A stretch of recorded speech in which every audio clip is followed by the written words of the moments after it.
자, 마켓나우 2부로 이어가도록 하겠습니다. 2월에 첫 거래일 시작을 했는데 지난주에도 우리가 딥시크가 또 시장을 흔들어 놨는데 이번 주에는 출발하자마자 트럼프의 관세 때문에 시장이 크게 흔들리고 있습니다.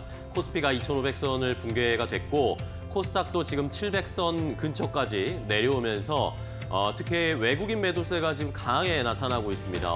금요일에도 1조 넘게 외국인이 매도했는데 오늘도 지금 1시간 정도밖에 지나지 않았는데도 4천억 원 가까이 순매도를 보이고 있는 상황입니다. 자, 미국의 캐나다와 멕시코에 25%의 관세를 부과하기로 했고 중국에게는 추가적으로 10% 더 관세를 부과하기로 결정을 내렸습니다. 자, 이러다 보니까 다 떨어지고 있어요. 뉴욕 시장도 지금 선물 시장이 굉장히 많이 빠지고 있고 비트코인의 가격도 10만 달러 아래 내려가면서 붕괴가 되는 모습이고 우리 시장도 동반해서 내려가고 있고 자, 그런데 여기에다가 더해서 조금 전에 트럼프 대통령이 유럽에 EU에도 관세를 또 곧 부과할 계획이다라는 이야기를 하다 보니까 부담이 겹겹이 좀 쌓이고 있어요. 네, 알고는 있었습니다. 하지만 이제 현실화됐고 네. 미국이 관세 전쟁의 포문을 열었다에 시장이 움츠러들고 있습니다. 2월 시장도 순타자는 않겠죠. 왜냐하면 AI발 중국 쪽의 딥시크 충격도 여전히 네. 가해져 있는 상황이고 여러 가지 주가 변동성을 안겨줄 가능성이 있습니다. 게다가 고금리는 유지되면서 고금리 방향성에 영향을 줄 경제 지표도 다수 발표가 됩니다. 이번 달 여러 가지 과제들 산적한데 또 잘 돌파를 해나가야 될 것 같습니다. 어디서나 위기가 있고 기회가 있기 마련이니까요. 네. 예. 자, 이번 주에는 또 2월에는 전반적으로 어떻게 대응을 해야 될까요? 딥시크, 또 트럼프에 대한 대책들이 필요합니다. 오늘 시장은 또 어떻게 움직이고 있는지, 그럼 오늘 시장을 움직이고 있는 이슈나 업종부터 먼저 살펴보면서 시장에 대비해 보도록 하겠습니다. 자, 오늘 시장을 움직이는 이슈나 업종들은 뭘까요? 함께 싱크풀을 통해서 확인을 해보도록 하겠습니다.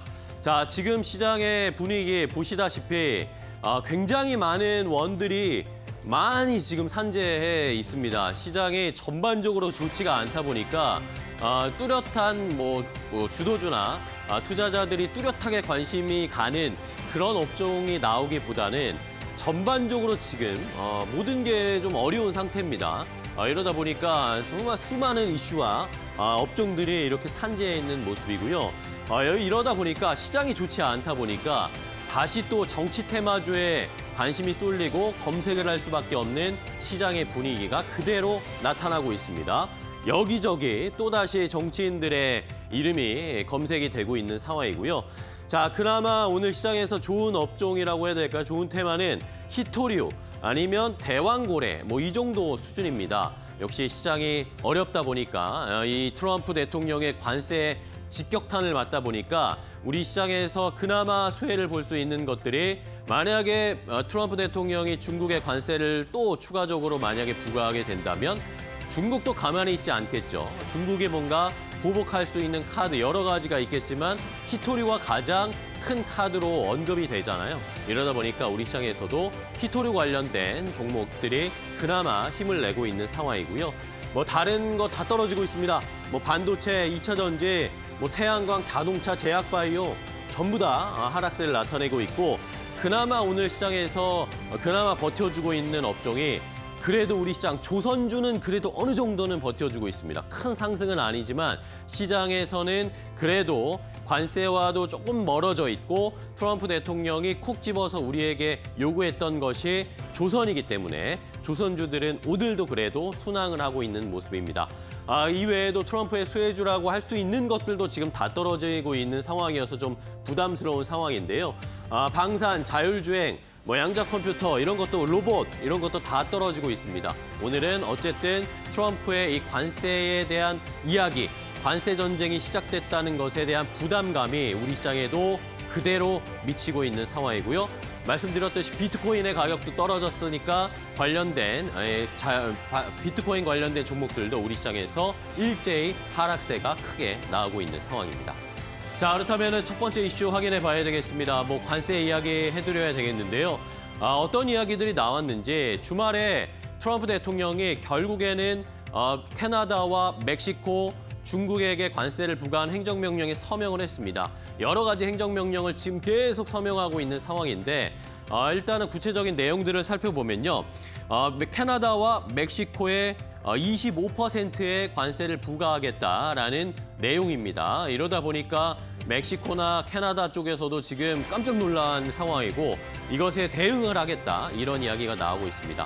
여기에다가 중국에게도 역시 관세를 부과하겠다. 그런데 트럼프 행정부 1기 때, 그러니까 트럼프가 과거에 1기 때 대통령을 할 때 이미 중국에 관세를 부과해놨습니다. 근데 여기에다가 추가적으로 10%를 더 부과하겠다라는 겁니다. 그러니까 뭐 멕시코, 캐나다보다 관세가 적네 이런 게 아니고요. 이미 관세를 부과해 있는 상황에서 추가적으로 10%를 더 부과하겠다는 것이기 때문에 중국의 입장에서도 이게 부담이 될 수밖에 없는 상황입니다. 자, 그나마 뭐 다행이라고 해야 될까요? 캐나다산 원유 같은 에너지와 관련해서는 10% 정도 관세를 부과하는 것에 행정명령을 서명을 했고요. 자, 트럼프 대통령은 뭐 여러 가지 지금 미국에서도 논란이 많습니다. 이것이 굉장히 어리석은 관세다라는 시장의 해석들도 좀 나타나고 있는데 여기에 대해서 트럼프 대통령은 일부 고통이 있을 수밖에 없다. 그건 인정하겠는데 이게 시간이 지나면 결국에는 엄청난 결과를 가지고 올 것이다. 그러니까 미국에게 굉장히 유리한 상황으로 변화할 것이기 때문에 지금의 고통은 감내할 수 있다라고 이야기를 했습니다. 자, 이러면서 시장에서는 과연 어떻게 될 것인가? 뭐 불보듯 뻔하다. 바로 지금 인플레이션 올라갈 것이다. 물가 쇼크가 올 것이다. 이런 해석들도 있는 상황인데 과연 트럼프 대통령의 말이 맞을지 많은 사람들이 관심을 갖고 있고 우리도 계산기를 잘 두드려봐야 하는 상황입니다. 그런데 또 재미있는 것은 골드만삭스에서는 자, 이런 관세와 관련된 이야기 일시적일 수도 있다라는 전망을 하고 있습니다. 4일부터 그러니까 내일부터 관세를 부과할 것이다라고 이야기를 하고 있었는데 4일 전에 그러니까 이 하루 사이에 여러 가지 타협을 하거나 이렇게 뭔가 교류가 있을 것이다. 극적인 타협을 할 수도 있을 것이다라는 일말의 기대감을 골드만삭스에서는 얘기를 하고 있는데 글쎄요. 뭐 가능성은 크지 않을 것 같은데요. 그렇다면 우리 시장에서는 지금 관세 충격, 이 관세 전쟁이 시작됐는데 어떻게 우리 시장은 종목들이 대응을 하고 있는지, 움직임들이 나오고 있는지 함께 확인해 보겠습니다. 네, 이제 4일부터 캐나다와 멕시코에 25% 관세를 부과하겠다라고 얘기를 했잖아요. 그 연관성이 있는 종목들을 일단 대형주 위주로 묶어드리도록 하겠습니다. 삼성전자는 잘 아시다시피 멕시코 공장에서 가전제품 이런 물량을 좀 생산하는데 고민을 하고 있대요. 미국 현지 공장으로 이전해서 생산할 것인지 그걸 검토하고 있다고 합니다. 오늘 2.6% 하락하면서 5만 원 선 하단에서 움직이고 있는 모습 나타나고 있는 상황이고요. LG전자 같은 경우에도 멕시코 공장에서 이 냉장고 등 제품을 생산을 합니다. 테네시주 공장으로 이전하는 부분을 검토하고 있다고 합니다. 현재 6% 가깝게 급락을 하면서 8만 원 선 이탈한 흐름들이 현재 나타나주고 있는 상황이고요. SK 하이닉스도 중국에 공장이 있죠. 여러 군데 있죠. 특히나 디램과 낸드 관련 제품이다 보시면 됩니다. 오늘 6% 넘게 추락을 하면서 18만 7,100원 선 20만 원 여전히 이탈한 모습 나타내주고 있는 상황이고요. 현대차 같은 경우에도 멕시코 공장에서 차 물량을 빼고 있는데 그쪽에서 친환경차, 전동화 그쪽 물품이다라고 보시면 되는데요.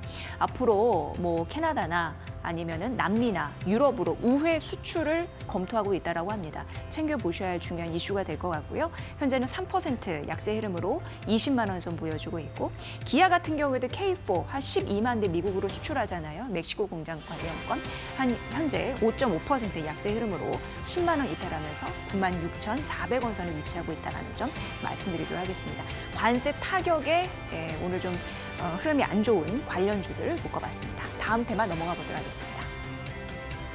자, 이렇게 시장에서 대형주들이 일제히 무너지고 있습니다. 미국에서의 수출과 관련해서 우리가 어떤 해결책을 찾아야 될지 머리가 아픈 상황인데 자, 이런 상황에서 그나마 이 관세 정책의 수혜를 받는 종목들이 그나마 조금 있습니다. 그나마 찾고 찾아서 히토류 관련 종목이 오늘 상승세를 나타내고 있습니다. 자, 미국이 중국과 캐나다, 멕시코의 관세를 때리니까 이제 이 세 나라도 가만히 있지 않겠다라는 즉각적인 반응들을 보이고 있습니다. 중국 쪽에서는 자, 이 트럼프와 관련된 관세 WTO에 제소하고 반격을 할 것이다. 그리고 여기에다가 상응한 조치를 취할 것이다 라고 이야기를 했습니다. WTO의 규칙을 심각하게 위반한 것이다 라고 중국이 이야기를 하고 있는 상황인데 자, 히토류 관련된 종목들이 그나마 관련된 종목으로 수혜를 볼 수 있는 종목이란 이야기가 나오고 있죠. 중국이 만약에 우리가 이 대응 카드를 내놓을 수 있는 것이 히토류와 관련된 제재 이야기입니다. 늘 미중 이 무역 분쟁 이야기 나오면 히토류가 늘 이렇게 반사 이익을 얻는 모습을 보이고 있기 때문에 히토류 관련 종목들이 오늘 상승세를 나타내고 있고 자, 캐나다의 트리도 총리도 바로 반응을 보였습니다. 1,500억 캐나다 달러 정도 규모의 미국산 제품에 25% 보복 관세 우리도 부과할 것이다 라고 이야기를 했습니다. 미국에서 캐나다로 수출하는 이 상품들에 대한 관세를 부과할 것이다 라고 지금 대응책을 마련하고 있고요. 멕시코도 역시 멕시코의 클라우디아 셰인바움 대통령이 바로 반응을 보였습니다. 오늘 대응책을 발표할 것이다 라고 이야기를 하면서 아마도 멕시코도 미국에서 멕시코로 수출하는 것에 대한 보복관세 품목을 아마 공개할 것으로 예상이 되는데 자, 이렇게 격해지는 관세 전쟁들이 펼쳐지고 있습니다. 문제는 아까도 말씀드렸듯이 여기에 그치지 않는다는 겁니다. 트럼프 대통령이 유럽, EU에도 관세를 부과할 계획 곧 발표할 것이다. 이런 이야기들이 나오고 있어서 계속되는 관세 전쟁에 대한 대응책 우리가 잘 준비해야 되겠습니다. 일단은 히토류 관련된 종목들의 주가 흐름 좀 체크를 해보도록 하겠습니다. 네, 히토류 대체제가 부과를 받고 있습니다. 그 관련 물질을 제조하는 업체, 생산하는 업체 중심으로 오늘 튀는 흐름들, 히토류 관련주 중에 나타나고 있는 상황인데요. 대표적으로 삼화전자가 10% 넘는 급등세를 보여주고 있는 상황이고요. 그리고 오늘 유니온이 상한가를 갔습니다. 모회사, 유니온 머티리얼의 모회사고요. 유니온 머티리얼도 18% 가까운 급등세를 보여주면서 현재 주가 2,600원 되겠습니다. 티플렉스 희귀 금속 소재 관련 기업입니다. 현재 12% 넘는 급등세를 보여주고 있는 상황이고요. 그리고 히토류 관련 광산을 운영하고 있는 동구 RNS 같은 경우에도 11% 넘는 급등세를 보여주고 있습니다. 현대차 그룹의 계열사이죠. 현대 BNG 스틸. 원래 미중 패권 전쟁 부분에서 반도체 이어서 히토류 관련주 수혜주로 분류가 됐던 바 있습니다. 오늘 히토류 관련주는 시가 대비 상승분 높이는 양봉의 흐름을 하고 있다는 게 특징이니까 잘 참고해 보시길 바라겠습니다. 마지막 테마 가볼게요. 자, 마지막으로는 대왕고래 관련된 종목 오랜만에 오늘 상승세가 나타나고 있습니다. 주말 사이에 한 언론에서 이 대왕고래 관련된 기사 보도가 있었는데요. 대왕고래 프로젝트가 진행 중인 이 울릉도 근처에 울릉 분지에 최대 51억 7천만 배럴의 석유나 가스가 더 매장되어 있을 수도 있다라는 그런 이야기가 나왔습니다. 기술평가 업체죠. 액트지오 많이 작년에 뉴스 보시면서 기억나실 겁니다. 액트지오가 여기에 조사를 하고 나서 용역 결과 보고서를 한국석유공사에다가 제출을 했는데 이 내용에 이런 내용들이 포함되어 있던 겁니다. 동해에서 추가적으로 한 51억 7천만 배럴이 추가로 더 매장되어 있을 수도 있다. 그러니까 만약에 이게 성공을 한다면 우리가 시추할 수 있는 게 더 많이 늘어날 수 있다라는 그런 내용의 보고서였습니다. 그러다 보니까 오늘 시장에서 대왕거래 관련된 석유 시추나 가스가 관련된 종목들이 상승세를 나타내고 있는 상황입니다. 자, 이러면서 이제 정부가 이 용역 보고서를 받았고요. 이제는 국내외 전문가들과 검증 절차에 돌입을 한다고 합니다. 만약에 이게 사실로 밝혀지게 된다면 그 전에 작년에 우리가 예상했던 이 매장량이 한 140억 배럴 정도였는데 추가적으로 이제 포함이 돼서 191억 배럴 정도가 묻혀 있을 것으로 예상이 되고 있는 상황입니다.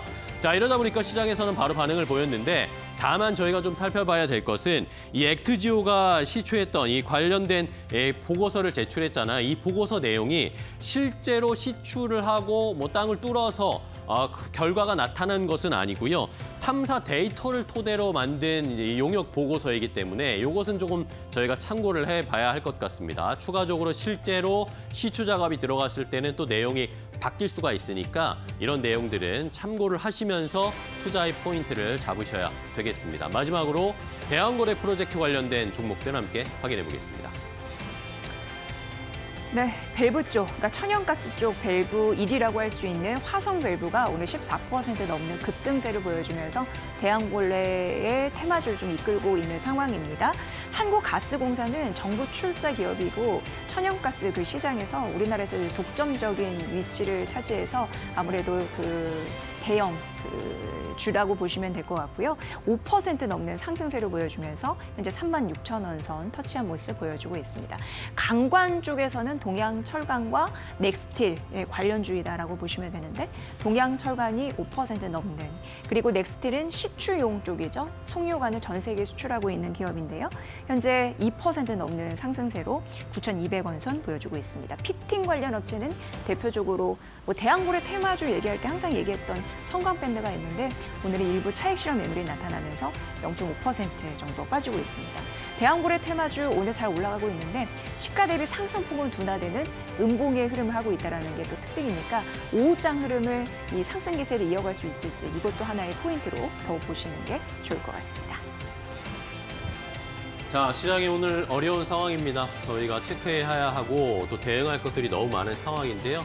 오늘은 이데일리TV 인사이트를 통해서 한 걸음 더 깊이 들어가서 시장에 대응하는 방법 알려드리도록 하겠습니다.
자, 이데일리TV 인사이트로 바로 이어가도록 하겠습니다. 한 걸음 더 깊이 들어가서 요즘 시장에서 저희가 체크해봐야 할 것들이 너무 많잖아요. 이런 상황들을 좀 분석해 보도록 하겠습니다. 오늘은 미디어 스피어의 강정수 박사와 함께 이야기 나누겠습니다. 안녕하세요, 박사님. 안녕하세요. 네, 반갑습니다. 새해 복 많이 받으십시오. 새해 복 많이 받으십시오. 연휴 잘 쉬셨죠? 못 쉬었습니다. 딥시크 때문에. 그렇습니다. 연휴 또 지난 주말 사이에 뭐 이슈들이 너무 많아서 네. 오늘 우리 시장도 너무 떨어지고 있는 상황이고 네. 말씀해주신 딥시크 또 트럼프 대통령 관세 이야기가 지금 계속 나오고 있습니다. 네, 네. 오늘은 뭐 일단 하나씩 저희가 대비를 해야 되잖아요. 관세도 대비해야 되는데 네. 지난주에 딥시크도 아직 저희가 대비를 못했습니다. 네. 그래서 이 딥시크와 관련된 이야기를 조금 더 자세하게 이야기를 나눠봐야 될 것 같아요. 제가 박사님께 물어보고 싶은 게 너무 많았습니다. 일단은 딥시크가 지난주에 이슈가 됐잖아요. 설 연휴 때. 이게 왜 이렇게 이슈가 되고 이게 왜 이렇게 충격적인지 그런 것들이 많은 시청자분들이 그걸 제일 궁금해 하시는 것 같아요. 우선 엄청난 노이즈들이 많기 때문에 네. 뭐 중국산이기 때문에 안 됐다, 뭐 개인정보 뺏긴다 이런데 여러분들이 투자자분들은 관심 가져야 될 이유가 전혀 없다고 보고요. 네. 쉽게 얘기하면은 한 명은 미국에 있는 오픈 AI라는 친구가 네네. 대치동에서 과외 받으면서 인강에서 엄청나게 비싼 돈 들이면서 인강 받으면서 네. 공부를 잘했어요. 그래서 비싼 학원 다니면서 비싼 학원을 공부를 1등 했는데 어느 섬 마을에 있는 친구가 아, 강의도 한 번도 없고 학교 정규 교육만 받고서 교과서 위주로 공부했는데 교과서만 보고서 했는데 그러니까 뛰어나지는 않는데 같은 성적을 비슷한 얻은 성적이 나온 거죠. 비슷한 성적이 나왔는데 문제는 자기 공부한 노하우의 족보를 깐 거예요. 네. 그래서 이렇게 나만 하니까. 이렇게 공부한 것이 아니라 여러분 나만 이렇게 돼서는 되는 거 아닙니까? 여러분들도 이 족보 보고 이렇게 똑같이 하세요. 한번 해보세요. 그러면 여러분들 비싼 인강이나 비싼 대치동 과외 받지 않더라도 성적은 요 정도는 나올 수 있어요.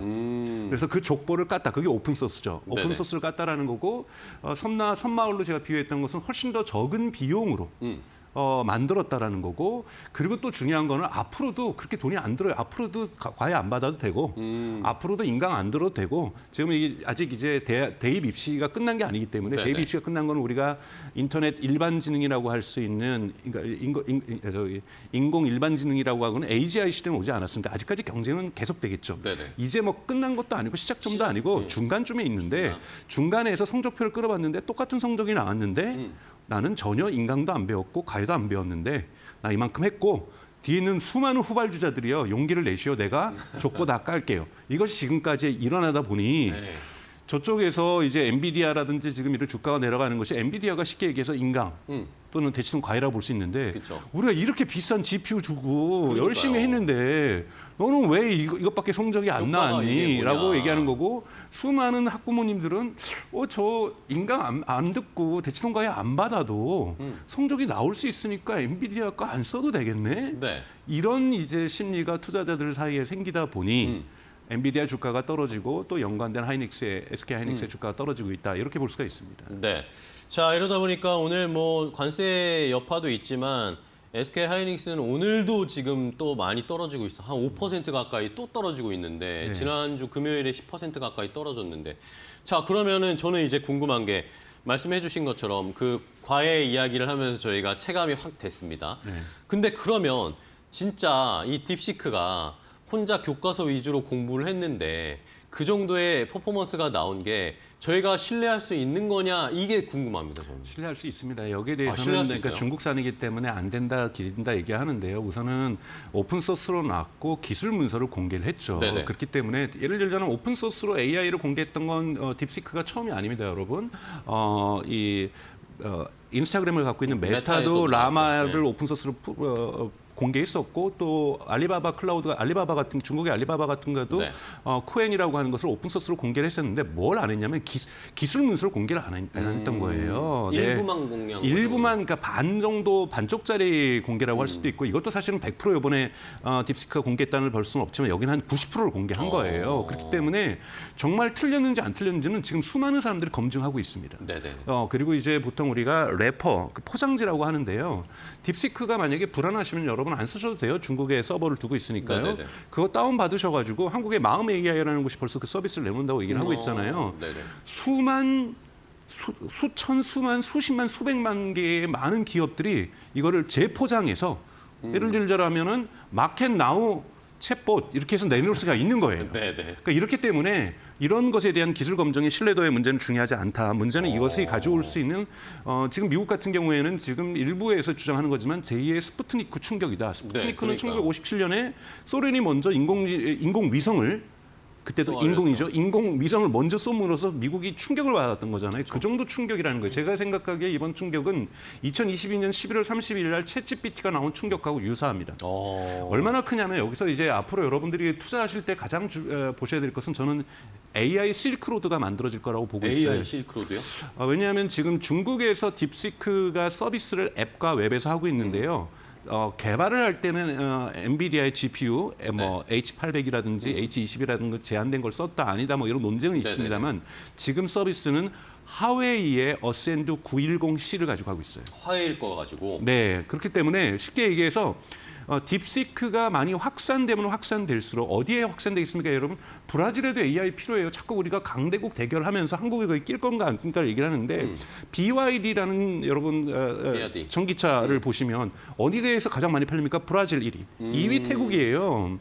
네. 자, 이런 나라에서도 AI 해야 될 거 아니에요. 그렇죠. 근데 여기가 쉽게 얘기해서 섬나라 같은데 왜 애들 과외할 돈도 없고 인강 들을 돈도 없어요. 그런데 뭐 데이터 센터를 언제 만들어요? 근데 이런 데서도 중국에서 우리 궁합이 맞습니다, 여러분. 딥시크는 하웨이 칩하고 궁합이 맞으니 여러분들이 이제 이거 쓰세요라고 해서 중국이 남미라든지 동남아라든지 아프리카에는 AI 산업 진흥을 위해서 자신들의 반도체와 자신들의 딥시크를 가져갈 거라는 거예요. 중국은 딥시크에 1도 관심 없어요. 중국 정부 입장에서는. 네네. 반도체가 중흥되면 되는데 여기에 궁합이 맞는 생태계가 형성될 수 있다는 부분에서 이것이 예를 들자면 엔비디아에게 위협이 될 수 있다는 거고 또 하나는 미국이 근데 이걸 가만히 보겠습니까? AI 그렇죠. 실크로드 중국이 일대와 뭐 이런 정책 쓰는 거니까 열받아가지고 이렇게 지금 미중 갈등이 일어나는 건데요. 그렇기 때문에 지정학적 갈등이 더욱더 심화될 수 있다. 더욱더 심화된다라는 것은 엔비디아의 수출 경로가 좀 막힐 수가 있다라는 거죠. 즉 중국에다가는 아예 수출을 못하게 한다든지 지금 네네. H800이나 H20으로 제한된 것을 제한했다라면 이걸 아예 못하게 한다든지 지금 싱가포르이 논쟁이 되고 있는 것이 미국 정부에서 조사가 들어갔죠. 싱가포르 전체에서 필요한 전기보다도 더욱더 많은 GPU를 사갔다는 거예요. 그러니까 GPU를 사갔긴 사갔는데 저거 다 돌렸으면 전기 소비량이 이만큼 올라야 되는데 그러니까, 그만큼 오르지 안 않았다는 건 뭐냐면 딴 데로 갔다는 거네요. 싱가포르 경우에서 중국으로 갔을 가능성이 있다는 거기 때문에 동남아에 대한 엔비디아 칩 수출도 제한에 들어갈 수 있습니다. 좀 이러면 엔비디아는 저는 루저도 아니고 위너도 아니라고 보고 있어요. 그러니까 우선은 그러니까 위너가 되기 위해서는 좀 더 계속해서 칩이 더 많이 팔릴 그렇죠. 수도 있다는 전제인데 충분히 더 팔릴 수 있습니다. 이것은 여러분들이 투자자시지만 경제학적 상식을 가지시면 좋은데 네. 제본스 역설이라는 게 있습니다. 제본스의 역설. 제본스의 역설은 1895년에 나왔던 이론인데요. 1895년에 영국의 경제학자 제본스가 네. 얘기를 한 거예요. 당시에 여러분 증기기관이 막 개발되는데 석탄이 많이 안 캐진 거예요. 근데 석탄이 너무 비싸요. 이 비싼 걸 어떻게 이 금쪼가리 같은 석탄을 집어여서 에너지를 그러니까 만든다? 불을 뗍니까? 너무 비싸다라는 네. 거예요. 그랬더니 과학자들이 기술자들이 뭘 했냐면 훨씬 더 에너지 효율성이 좋은 증기기관을 개발한 거예요. 그래서 많은 사람들이 생각을 한 거죠. 자, 여기에는 과거에는 석탄 1톤이 들어갔으면 이만큼의 힘을 에너지가 냈다라면 나왔는데 이제는 1톤이 아니라 조금만 넣어도. 0.5톤만 넣어도 똑같은 힘이 나는 거예요. 효율이 이제는 높아진 사람들이 석탄을 적게 쓰겠구나라고 생각했어요, 일반적으로. 그랬더니 웬걸 석탄을 왜 적게 안 씁니다. 그랬더니 뭐냐면 모든 섬유 공장에서 우리도 증기기관 쓸게요. 모든 다른 공장에서 우리도 증기기관 쓸게요. 그쵸. 우리 마을에도 증기기관 쓸게 하면서 증기기관이 엄청나게 펴지면서 확산됐군요, 더. 총 석탄의 소비가 증가합니다. 그건 뭐냐면 이제 말씀드렸잖아요. 말레이시아에서도 싱가포르에서도 태국에서도 브라질에서도. 베트남에서도 브라질에서도 아르헨티나에서도 우리도 AI 강국될래요. 우리도 칩 쓰고 우리도 AI 모델 쓸래요. 지금 족보가 무료로 풀렸잖아요. 그쵸. 우리도 그거 갖다 쓸래요. 근데 이름 바꿀래요. 쌍파울로 GPT로 뭐 이런 식으로 바꾼단 말이에요. 그러면은 훨씬 더 AI가 많이 쓰일 수 있기 그러겠네요. 때문에 여기에는 엔비디아의 GPU 판매량이 늘어날 수가 있고요. 그리고 대단히 비용 효율적으로 만들었어요. 제작비가 적게 들었다기보다는 운영비를 적게 들게 만들었거든요. 운영비가 적게 들었으니까 이걸 갖다가 자율주행에다가 이러한 적용하고. 칩을 적용할 수도 있겠고 뭐 여러 가지 방법들이 있기 때문에 훨씬 더 다양한 곳에서 엔비디아의 GPU가 만들어질 수 있기 때문에 GPU가 엔비디아가 중장기적으로는 지금 충격을 받고 있지만 위너가 될 수 있습니다만 네네. 단점은 아까 단기적으로. 말했던 미중 간의 갈등이 심화되는 것에 따라서 아직 뭐라고 예측할 수 어렵죠. 없지만 미중 간의 갈등이 더욱더 심화된다라면 이것은 엔비디아에게 또 안 좋을 수가 있다. 그래서 엔비디아는 중장기적으로 좋은 점이 한편 있고 이것은 제본스의 역설이라고 얘기를 하는 거고 그다음에 단점은 미중 간의 갈등. 왜 AI 실크로드가 만들어질 가능성이 높기 때문입니다. 알겠습니다. 이제 이해가 좀 됐네요. 그러니까 말씀해 주신 것처럼 우리가 이 엔비디아의 칩을 석탄이라고 생각을 하면 네. 과거에는 이 비싼 돈을 주고 효율이 잘 안 나왔는데 네. 이제는 요 엔비디아 비싼 칩을 가지고도 효율을 더 낼 수 있으니까 네. 또 사용하려는 이 수요도 더 많아질 테니까 그렇죠. 총수요가 늘어나죠. 중장기적으로 봤을 때는 네. 어쨌든 엔비디아도 계속 더 확장될 수 있지만 단기적으로 봤을 땐 근데 일단 문제는 미국과 중국이 굉장히 싸울 거란 말입니다. 그렇죠. 주말 사이에 또 트럼프 대통령이 제이슨 왕을 만났다고 하더라고요. 그렇죠. 여기에서 뭐 역시 말씀해 주신 대로 그런 제재 이야기가 나왔는데 네. 트럼프가 왜 불렀다고 생각하세요? 당연히 제재 부분이 크겠죠. 네. 왜냐하면 자기 취직 날도 중국 가가지고 있고 막. 그러니까요. 지금 전체 여러분 엔비디아의 매출의 지금 공식적으로는 11%가 중국에서 이루어집니다. 그래도 11%가 이루어지고 있는데 이 부분에 대해서 어떻게 그러면은 그렇다고 갑자기 11%다 팔지 마 그렇게 되면은 그렇죠. 또 미국 기업이 흔들리는 거고 그리고 엔비디아발 흔히 말하는 지난주에는 블랙 먼데이가 미국에 왔던 네네. 것처럼 이런 부분들이 전체적으로 안 좋아질 수 있기 때문에 어떻게 단계적으로 중국을 압박할 수 있을 것인지 그리고 또한 한편으로는 앞으로 미국 중심으로 어떻게 AI 산업을 키울 수 있을지에 대한 지혜도 저는 요청했을 거라고 그쵸, 보고요. 그쵸. 조언도 좀 요청했을 거라고 보지만 크게 봤을 때 전반적으로 미국의 우위를 유지하는 방법이 1순위였을 거고 트럼프 대통령이 만났던 이유는 두 번째는 중국을 적절한 견제를 유지하는 것. 왜냐하면 지금 미국에서는 엄청나게 나오는 것은 중국을 견제만 했더니 2019년에 일본이 한국에다가 반도체 소재 부품 장비를 수출을 금지함으로써 오히려 한국이 살아버렸거든요. 그렇죠. 자생적으로 만들었죠. 그렇죠. 저희가. 그것처럼 지금도 중국에다가 자꾸 제약을 하니까 보세요. 왜 미국에도 똑똑한 사람들 많고 AI 전문가들 만들었는데 이렇게 에너지 효율적으로 못 만들었느냐? 네. AI를 본인들에게 주어진 과제가 있는 거예요. 미국에 있는 AI 연구자들이나 효율 과학자들에게는 그 명령이 떨어진 거죠. 아니 자원 우리가 마음대로 대줄 테니까 돈 마음대로 대줄 테니까 1,000억씩 달러, 2,000억 달러. 여러분 작년에 4개 기업이 빅테크 4개 기업이 2,000억 달러 넘게 썼잖아요. 네. 무진장 줄 테니까 빨리 AGI 만들어. 빨리 더 성능 좋은 거 개선해. 그냥 낭비해도 좋아. 그냥 달려가. 쏟아 붓더라도 성능만 나오면 된다. 그러니까 달려가 네네. 해서 더 높이였는데 중국은 성능 좋게 그러니까 낭비를 할 수가 없는 거예요. 그렇죠. 요만한 곳에서 성능 똑같이 만들어 봐. 그러니까 헝그리 정신이 통한 거네요. 네, 훨씬 더 적은 부분에서 최적화.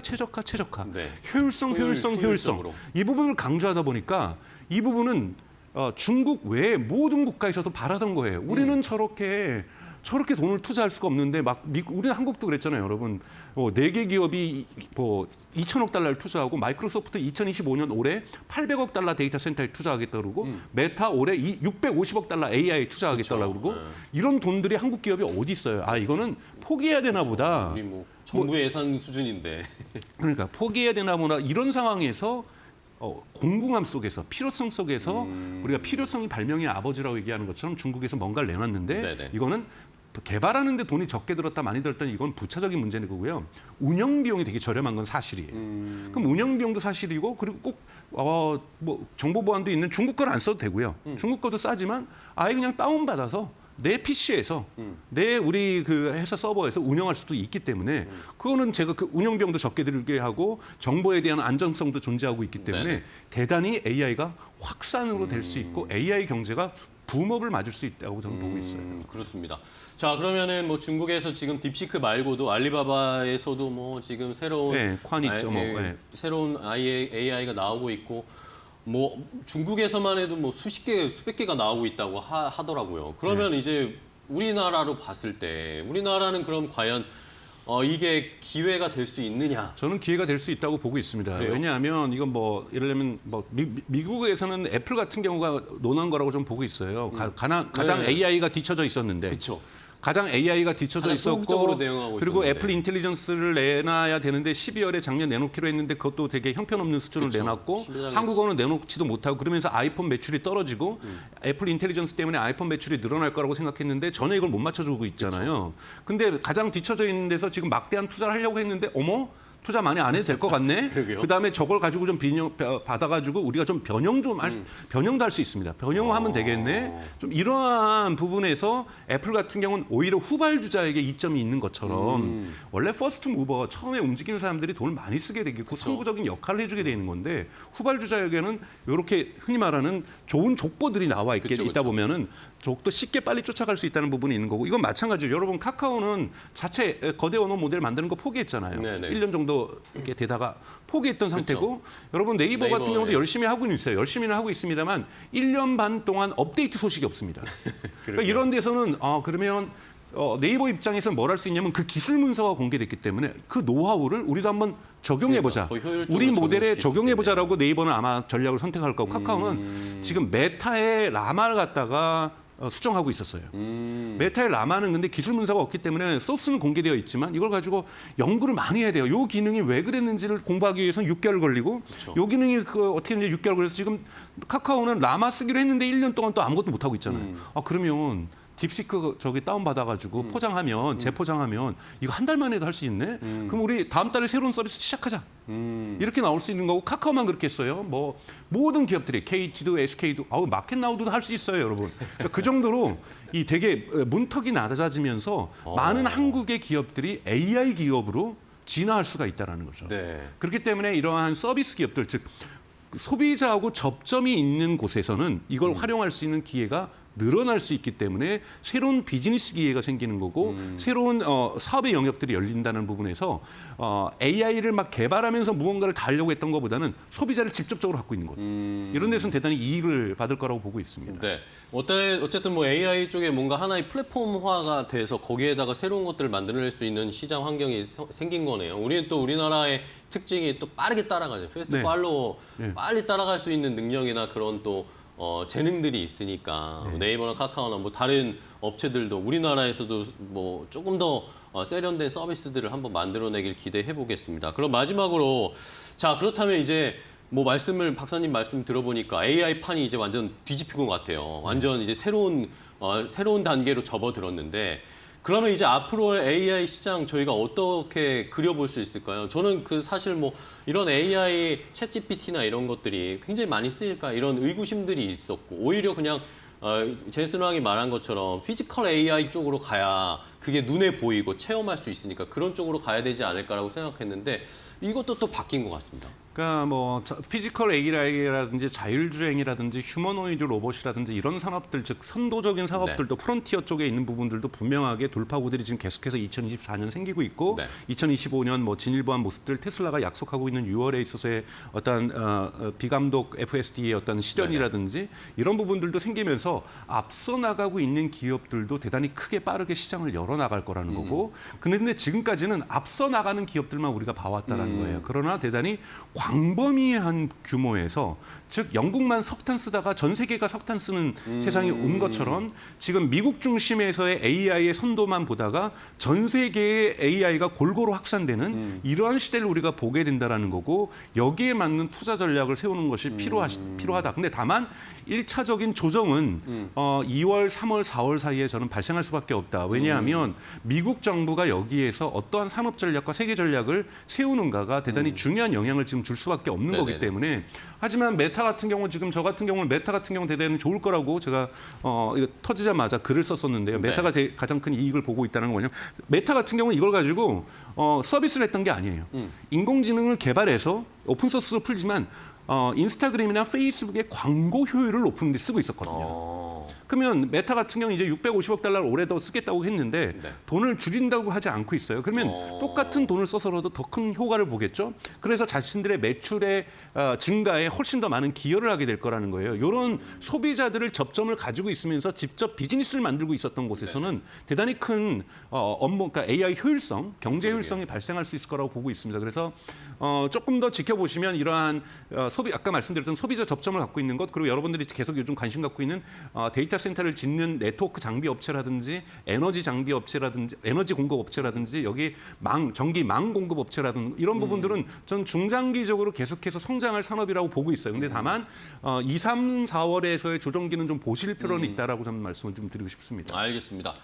자, 많은 분들이 궁금해하셨을 텐데 우리 강정수 박사님이 명쾌하게 정리를 해주셨어요. 아까 처음에는 과외 이론으로 설명을 해주셨고 후반부에는 이 석탄으로의 이해를 저희가 도움을 주셨습니다. 새로운 AI 시대가 열렸는데 과연 어떤 양상들이 펼쳐질지 우리나라 기업들도 좀 뭔가 눈에 띄는 성과들을 보이면서 우리 시장도 전반적으로 좀 힘을 받았으면 하는 바람을 가지고 마무리를 지어보도록 하겠습니다. 오늘 미디어스피어 강정수 박사 함께했습니다. 오늘 좋은 인사이트 주셔서 감사하고요. 다음 시간에 또 뵐게요, 박사님. 네. 고생 많으셨어요. 고맙습니다. 고맙습니다.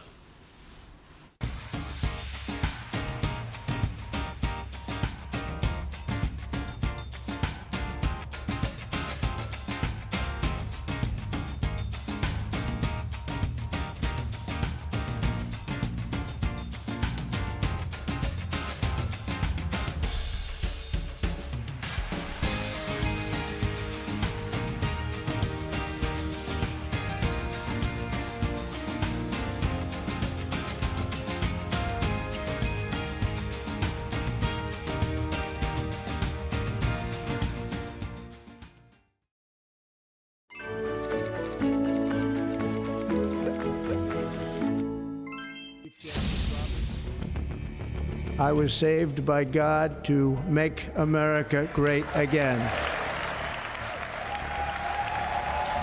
미국 우선주의를 외치며 취임한 도널드 트럼프 대통령.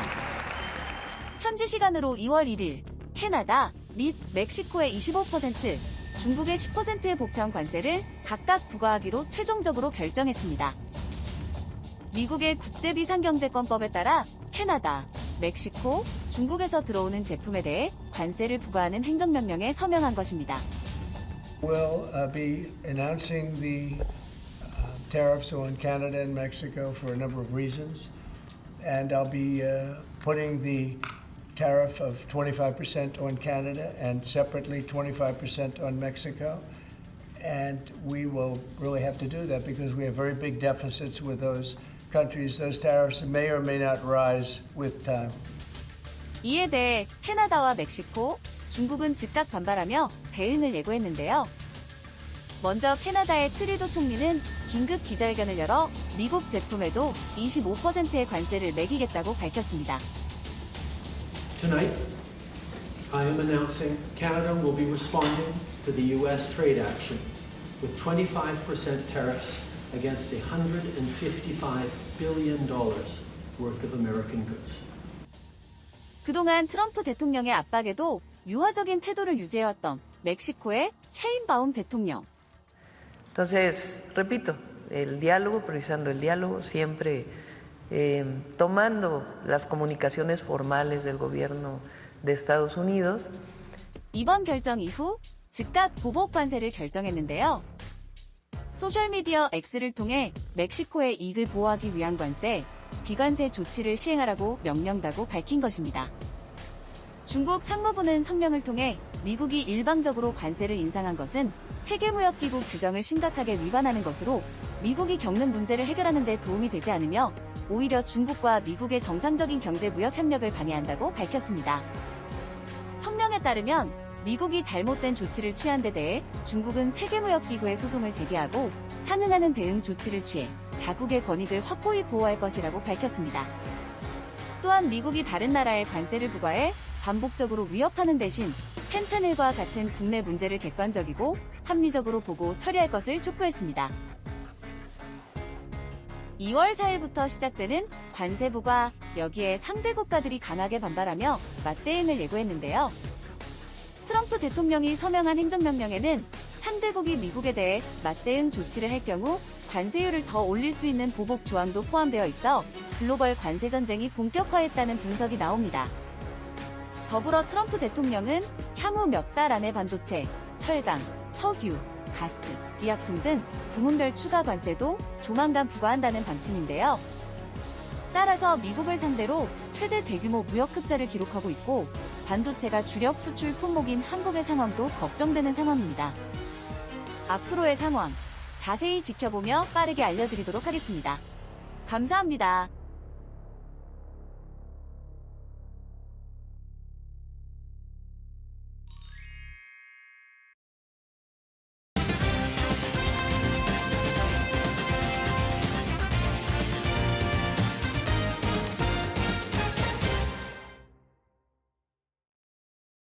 네, 이데일리온 라이브 시간으로 이어가 보겠습니다. 오늘도 이데일리온 라이브 시간을 통해서 여러분들의 시장 고민과 궁금증 함께 해답을 모색하는 시간으로 이어가 볼까 하는데요. 방송이 진행되는 동안 저희 댓글 채팅창에 댓글 남겨주시면 실시간으로 답변해드리도록 하겠습니다. 오늘 함께 하시는 파트너 먼저 소개해드리겠습니다. 이데일리온의 김태훈 파트너 함께합니다. 안녕하십니까? 안녕하세요. 네, 반갑습니다. 이제 절기가 벌써 입춘이 왔더라고요. 네, 봄의 시작을 알리는 첫 번째 절기가 시작이 됐는데 날씨도 참 춥고요. 시장도 분위기가 참 쌀쌀합니다. 급속하게 좀 냉각되는 분위기가 나타나고 있는데 이슈부터 한번 체크해 볼까요? 오늘 국내 증시가 이렇게 하락하는 이유, 미증시의 영향, 그렇죠. 미증시의 영향 불가피할 것 같은데 어떤 이유 때문에 그런지 좀 일목요연하게 설명해 주시죠. 네. 이번 주말 동안, 아니 설 연휴 동안 네. 계속 나왔던 게 이제 트럼프의 이 관세 부과 얘기였습니다. 맞습니다. 그런데 네. 이게 첫날, 그러니까 취임 첫날 행정명령에서 이 관세 부과에 대한 부분이 빠져 있어서 그래 정신을 좀 차렸나 했는데 역시나 그 집으로 누구 못 준다고 캐나다와 멕시코에 대해서 관세를 25% 부과했습니다.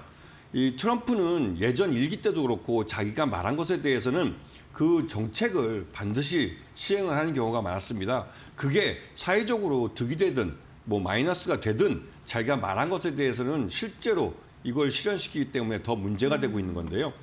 이 캐나다와 멕시코는 미국과 거래 관계가 굉장히 많은, 즉 교육 관계가 굉장히 큰 국가들입니다. 이런 국가의 상품에 25%의 관세를 매기면 미국 내의 상품들에 대해서 그만큼의 가격이 오를 수가 있기 때문에 그럴 경우에는 미국 내 인플레이션 우려가 커지는 것이죠. 그래서 연준이 기준금리 인하를 멈추고 지금 상황을 좀 보겠다 하는 것입니다. 왜냐하면 관세가 실제로 부과됐을 때 이 관세 부과가 미국 경제에 어떤 영향을 미치는지 지켜봐야 되기 때문에 그렇죠. 여기다가 또 이 중국에 대해서 부가관세를 또 10%를 더 얹겠다는 건데 이게 왜 부가관세냐면 지난 조 바이든 정부 때 이미 중국산 상품에 대해서 25%에서 50% 정도의 고유료 관세를 부과하고 있었습니다. 그런데 여기다가 트럼프가 집권해서 또 10%를 얹기 때문에 중국 입장에선 매맞은 데에다가 소금을 또 같이 또 뿌린 격이 마찬가지라서 이게 굉장히 좀 문제가 어려워진 것이죠. 그래서 이 중국도 WTO에 제소를 하고 또 히토류를 무기화하는 정책을 갖고 만지작 거리는 겁니다. 왜냐하면 전 세계 히토리의 90%를 중국이 생산합니다. 거기다가 이 반도체처럼 핵심적인 그 첨단 과학 기술에 그 총괄할 수 있는 이런 반도체 분야에서 원재료로 사용되는 갈륨이나 게르만늄 같은 경우는 중국이 전 세계의 물량의 거의 90% 정도를 생산하기 때문에 이 수출을 중단해 버릴 경우 타격은 미국도 크게 받을 수밖에 없는 것이죠. 중국만 첨단 반도체를 못 갖는 게 아니라 아예 반도체 자체를 미국도 가질 수 없는 겁니다. 너 죽고 나 죽자 하는 것이죠. 이렇게 어리석은 짓을 하고 있는데 이 관세 정책은 트럼프가 이 관세 전쟁을 벌인 것이고 이게 우리 경제에도 영향을 미칩니다. 지금 당장은 멕시코와 캐나다와 중국에 대해서 부과됐지만 이게 우리 경제에도 영향을 미칩니다. 이 예전에도 한번 설명을 드린 적이 있는데 동북아시아 생산 체인이라고 해서 일본이 원재료와 소재를 우리나라에 수출하면 우리나라는 그것을 중간 모듈로 만들어서 중국에 수출합니다. 그러면 중국에서는 그걸 받아서 조립을 해서 완제품을 만들고 전 세계로 수출하는, 즉 세계의 공장 역할을 중국이 해주는 것이죠. 이 과정에서 상품은 이렇게 흘러가지만 반대로 돈은 또 반대로 흘러갑니다. 그만큼 우리가 중국을 통해서 우회 수출을 통해서 많은 수익을 거두고 있고 대중국 무역 흑자를 보면서 또 한편으로 일본에 대해서는 대일 무역 적자를 어마무시하게 보고 있는 것이죠.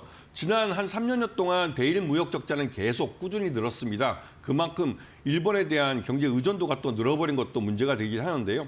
지금 당장은 트럼프가 써올린 이 통화 정책, 그러니까 관세 정책 때문에 전 세계가 이 관세 전쟁, 즉 보호무역주의로 빨려들고 있고 이것 때문에 우리 경제도 영향을 받을 수밖에 없는데 우리 한국 기업들이 만든 부가가치의 구하를 우리는 수출을 통해서 먹고 삽니다. 우리 내수 시장은 우리 기업들이 생산한 부가가치의 1할 정도밖에 안 되는 아주 작은 시장이에요. 그러다 보니 우리 기업들이 구할의 수출을 못하게 될 경우에는 그만큼의 잉여 재고가 많이 쌓이고 그럴 경우에 우리 경제가 굉장히 어려워질 뿐만 아니라 우리 기업들 중에서도 위기를 맞는 기업이 나타날 수가 있는 것이죠. 그런 부분에서 무역이 안 된다는 부분은 굉장히 큰 이슈가 됩니다. 이런 통상 문제를 해결할 수 있도록 좀 능력 있고 실력 있는 정부가 하루빨리 다시 들어서야 한다는 생각도 들고요. 또 한편으로 이 딥시크, 중국에서 이 가성비 AI라고 말하는 딥시크 충격이 여전히 미국 시장뿐만 아니라 우리 시장뿐 그리고 또 첨단 이 기술 시장에 영향을 미치고 있습니다. 이 부분은 반도체 분야에도 굉장히 큰 영향을 미치고 있는데요. 특히나 삼성전자, SK 하이닉스에도 연결되는 부분이죠. 그렇기 때문에 미국 시장에서 지금 벌어지고 있는 이러한 혼란은 우리 시장과도 곧바로 연결되는 부분이 있기 때문에 미국 시장의 흐름을 관심권에 두고 보셔야 하는 겁니다. 네, 알겠습니다. 지금 환율도 좀 폭등하고 있고 여러 가지 대외 여건도 좀 부담감이 있는 상황입니다. 그러한 부분을 좀 집중적으로 이야기를 해주셨는데 사실 이 시장에서 우리 시장 이야기하면서 지금 시청자분들께서 또 궁금증을 또 댓글 남겨주셔서 읽어드리자면 나스닥 선물이 좀 급락했는지 궁금하다라고 했는데 지금 선물지수 보니까요. 지금 다우 같은 경우에는 1%, 나스닥 100이 2%, 러셀 2000이 2.7% 현재 빠지고 빠지고 있고 빅스 지수가 S&P 500 빅스가 지금 10% 이상 급등하고 있습니다. 이러한 부분이 우리 시장에 당연히 부담감으로 작용할 수 있을 것 같고요. 그렇다면 국내 증시도 어떻게 바라보고 계신지 궁금하고 여기서 또 하나 추가해서 그럼 물을 타도 되냐, 그러니까 추가 매수를 해도 되는지에 대한 궁금증도 좀 남겨주셨더라고요. 그 타점 좀 어느 정도대로 보고 계세요? 제가 항상 말씀드리는 거지만 누울 자리를 보고 다리를 뻗으라고 네. 이 지금 당장의 시련도 이 또한 모두 지나갈 겁니다. 그런데 네. 앞으로 좋아질, 앞으로 성장해갈 시장 섹터에 있는 종목들을 잘 찾으시면 충분히 수익을 낼 수 있고 지금이 싸게 살 수 있는 기회이기도 합니다. 그렇기 때문에 지금 너무 파란색에 진료하지 마시고요. 항상 제가 이 방송에서 여러 번 말씀드렸지만 주식 투자는 오늘의 주가를 보고 사는 게 아니라 내일의 주가를 생각하며 사는 겁니다. 그렇기 때문에 지금의 파란색에 너무 진료하실 필요 없습니다. 여러분에게 싸게 살 기회를 주는 겁니다. 네, 알겠습니다. 그렇다면 어느 때보다 이슈를 잘 체크해 봐야 될 것 같은데 오늘 파트너님께서 들고 오신 섹터를 보니까 역시나 뭐 딥시크 관련된 이야기를 네. 빼놓을 수 없을 것 같습니다. AI에 관련돼서 이야기를 가장 먼저 나눠보도록 할 텐데요. 딥시크 관련해서 이슈 한번 정리해보고 관련해서 국내에 좀 기대되는 종목 어떤 게 있는지 좀 말씀해 주시죠. 네. 인공지능이라고 우리가 말하는 것들이 따지고 보면 소프트웨어입니다. 소프트웨어는 우리 말 그대로 어떤 하드웨어가 있고 그 하드웨어에서 돌아가는 소프트웨어를 말하는 건데요. 이게 중국의 딥시크 쇼크라는 게 지금까지 이 인공지능 AI 분야에서 시장을 리드하고 이끌어갔던 건 미국의 빅테크들입니다. 왜냐하면 이 AI 분야에 대해서 어떠한 이 소프트웨어를 개발하고 이런 AI 챗봇을 개발하는 데 있어서 이 하드웨어가 굉장히 중요했죠. 엔비디아가 이렇게 사상 최대 주가를 오르면서 시가총액 1위까지 올라갈 수도 있었던 이유가 이런 AI 챗봇을 개발하는 데 있어서 이런 하드웨어적인 AI 가속기라는 것을 만들어내는 이 기술을 갖고 있는 기업이 몇 개 되지 않는 기업들 중에 특히나 엔비디아의 이런 AI 가속기는 말 그대로 독과점을 하고 있는 기업이기 때문에 이 엔비디아의 주가가 지난 1년 동안 미국 증시를 이끌어왔다고 해도 과언이 아닐 정도로 계속 올랐습니다. 하지만 이러한 엔비디아의 가장 첨단 A100이나 H100 같은 가장 앞선 기술이 들어가 있는 AI 가속기보다는 H800 같이 중국 수출용으로 이 성능을 다운시킨 그러한 AI 가속기를 갖고도 중국의 딥시크라는 AI 스타트업이 말 그대로 오픈 AI가 지금 미국에서 제일 잘 나간다는 AI 업체인데요. 오픈 AI가 만들어낸 AI보다도 훨씬 더 경쟁력 있는 그런 AI를 더 저렴한 거의 한 18분의 1 가격으로 학습을 시켜서 만들어냈다는 건 이건 기적입니다. 말 그대로 지금까지 주도권을 미국의 빅테크들이 가져가던 걸 중국의 생긴 지 몇 년 안 되는 AI 스타트업이 해낼 수 있었다는 걸 보여주면서 다른 AI 챗봇 만드는 업체들도 훨씬 더 저렴한 가격에 오픈 소스를 이용한 이러한 기술들을 구현할 수 있다는 희망을 갖게 된 것이죠. 이와 함께 굳이 비싼 엔비디아의 A100이나 H100 같은 비싼 AI 가속기를 구매할 필요가 없다는 것이죠. 작년까지만 해도 MS도 그렇고 구글도 그렇고 이 엔비디아의 A100과 또 H100 같은 AI 가속기를 사기 위해서 성금을 갖다 주면서 제발 먼저 자기에게 AI 가속기를 달라고 사정을 하던 시기가 있었습니다. 그러니까 계속 엔비디아의 주가가 올랐던 것이죠. 하지만 중국이 보여준 오픈소스 기반의 이런 것들을 보면서 오픈 AI의 이 샘 올트만도 자신들의 정책이 잘못될 수도 있겠다라는 발언을 직접 할 정도로 기존의 폐쇄형 시장에서 오픈 소스 쪽으로 완전히 방향을 바꾸려고 합니다. 시장의 큰 흐름이 바뀌는 것이죠. 그렇기 때문에 이 중국의 딥시크 쇼크는 여전히 진행 중이고 이게 우리 국내 시장에도 관련된 AI 챗봇 기술을 갖고 있는 업체들에게는 하나의 희망이 되고 있습니다. 물론 네이버 같은 경우는 대표적으로 폐쇄형 AI 기술을 개발하고 있었고 그렇기 때문에 좀 차이를 보이고 있는데요. 그래도 이 AI 챗봇 관련된 업체들, 즉 플리토나 코난 테크놀로지나 네이버 같은 업체들에게는 좀 더 적은 비용으로 더 고효율의 이런 AI 소프트웨어를 개발할 수 있는, 즉 AI 챗봇을 개발해낼 수 있는 기회를 또 희망을 보였다는 측면에서 이런 쪽에 관심을 갖고 지켜보셔야 되는 때입니다. 네, 알겠습니다. AI 챗봇 관련 기업도 오늘 시장 흔들리는 가운데에서도 일부 종목을 중심으로는 강한 시세를 분출하고 있습니다. 지금 딥시크의 이런 기술력이 AI의 판도를 바꾸고 있다라고 언급을 해주셨고 관련해서 주목해 볼 만한 그런 종목들까지 몇 가지 언급해 주셨으니까 참고해 보시기 바라겠고요. 두 번째는 자율주행입니다. 이번에는 뭐 테슬라와 관련돼서 뭐 연관된 이야기를 해주실 것 같은데 이슈 먼저 짚어볼까요? 예전부터 말씀드렸지만 자율주행은 이제 3단계로 접어들면서 네. 돈을 버는 기술이 되고 있습니다. 이거를 여러분들이 기술이 자율주행이라는 게 우리가 SF 영화에서나 보든 이건 먼 미래일이라고 생각하실지 모르겠지만 이미 테슬라 같은 경우는 오토파일럿을 통해서 3단계를 고도화시키고 있고 또 그에 대해서 이 오토파일럿을 연간 1,500불이라는 돈을 받고 다운로드를 시키면서 판매를 하고 있습니다. 즉 돈을 버는 소프트웨어라는 것이죠. 대표적으로 이것 또한 인공지능 AI 기술이 발전하면서 함께 발전하고 있는 건데요. 자율주행 기술을 갖고 있는 우리나라 이 증시에 상장되어 있는 업체들 중에 자율주행 관련해서 오늘 파란색을 띠는 종목들은 잘 잡으시면 말 그대로 싼 가격에 살 수 있는 기회가 있습니다. 왜? 현대차가 올해 24조 원을 투자합니다. 이 24조 원에 투자하는 돈 중에 많은 부분이 이 소프트웨어 개발 쪽에 들어가고 그 소프트웨어 개발 중에 이 자율주행 기술을 고도화시키는 데 투자가 됩니다. 왜?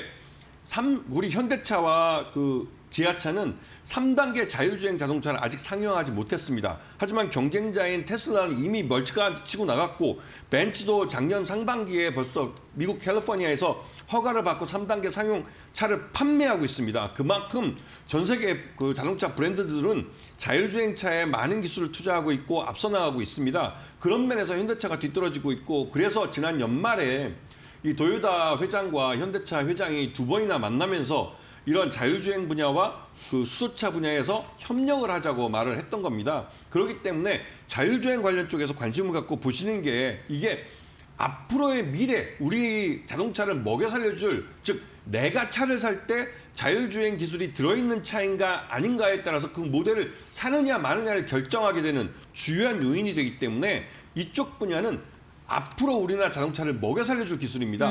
현대차나 기아도 결코 포기할 수 없는 것이죠. 그렇기 때문에 여기에 관련된 기술을 갖고 있는 현대오토에버나 MC넥스, 넥스칩 같은 기업들을 잘 봐두시고 이 기업들이 파란불을 켜면 이거는 이게 무너지는 거 아닌가 생각할 게 아니라 나에게 싸게 살 수 있는 기회를 주는구나. 하나님께 감사드리면서 매수할 수 있는 용기를 가지는 것도 좋을 것 같습니다. 알겠습니다. 자율주행 관련해서 세 가지 종목 이야기해 주셨습니다. 현대오토에버, MC넥스, 넥스트칩 이 부분 참고해 보시면 좋을 것 같고요.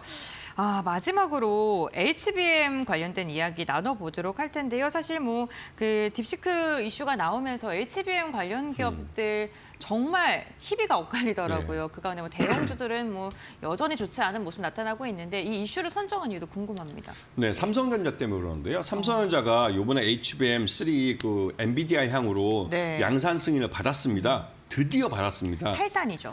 그 8단짜리인데요. 네, 네, 네. 이미 SK하이닉스는 16단짜리로 훨씬 도망을 갔습니다. 네. 그리고 HBM4를 지금 이미 양산을 하기 위한 파일럿을 돌리고 있다는 소문까지 돌리고 있고요.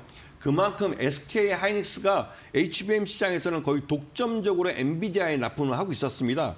오히려 삼성전자는 HBM2 정도에서 중국 쪽에 싼 가격에 HBM2에 집중을 하고 있었고 이 3 같은 가장 지금 시장에 핫한 아이템은 양산 승인을 엔비디아로 받지 못해서 이 말 그대로 좀 문제가 있었죠. 여기에 여러분들이 좀 아실지 모르겠지만 삼성전자가 엔비디아에게 아주 말 그대로 실무자들에게 들은 거지만 아주 개망신을 당했습니다. 이 HBM3에 대한 양산 기술을 개발하는 것도 그렇고 이거에 대한 이 양산에 대한 이런 기술적 서포트나 이런 부분도 삼성전자가 예전같이 못했다는 말들을 많이 들었고 엔비디아 엔지니어들에게 삼성전자 엔지니어들이 그런 말을 들으면서 진짜 자존심이 많이 상했다고 하더군요. 근데 문제는 일단 HBM3에 대해서 8단짜리를 엔비디아 향으로 양산 승인을 받았습니다. 이 의미는 SK하이닉스의 독과점 구조가 깨졌다는 것이고요. 그리고 삼성전자가 진출을 하면 양산을 통해서 이 생산량을 엄청나게 늘릴 수 있습니다. 이 말뜻은 엔비디아가 그 HBM3에 대해서 가격 결정권을 다시 가져갈 수 있게 됐다는 것이죠. 지금은 SK하이닉스가 말하는 불러주는 양산 수량과 양산 가격을 우리가 옛날 일본 기업들, 일본 소재 업체들이 부르는 대로 우리나라 반도체 업체들이 생산하고 그 가격을 받아주었듯이 그렇게 할 수밖에 없었는데 이번에는 삼성전자가 이 시장에 뛰어들고 양산을 시작하게 되면 이제 SK 하이닉스의 주도권은 어느 정도 독과점 가격 결정권 이런 부분이 깨지게 됩니다. 그래서 SK 하이닉스의 주가가 더 크게 하락을 하는 것이죠.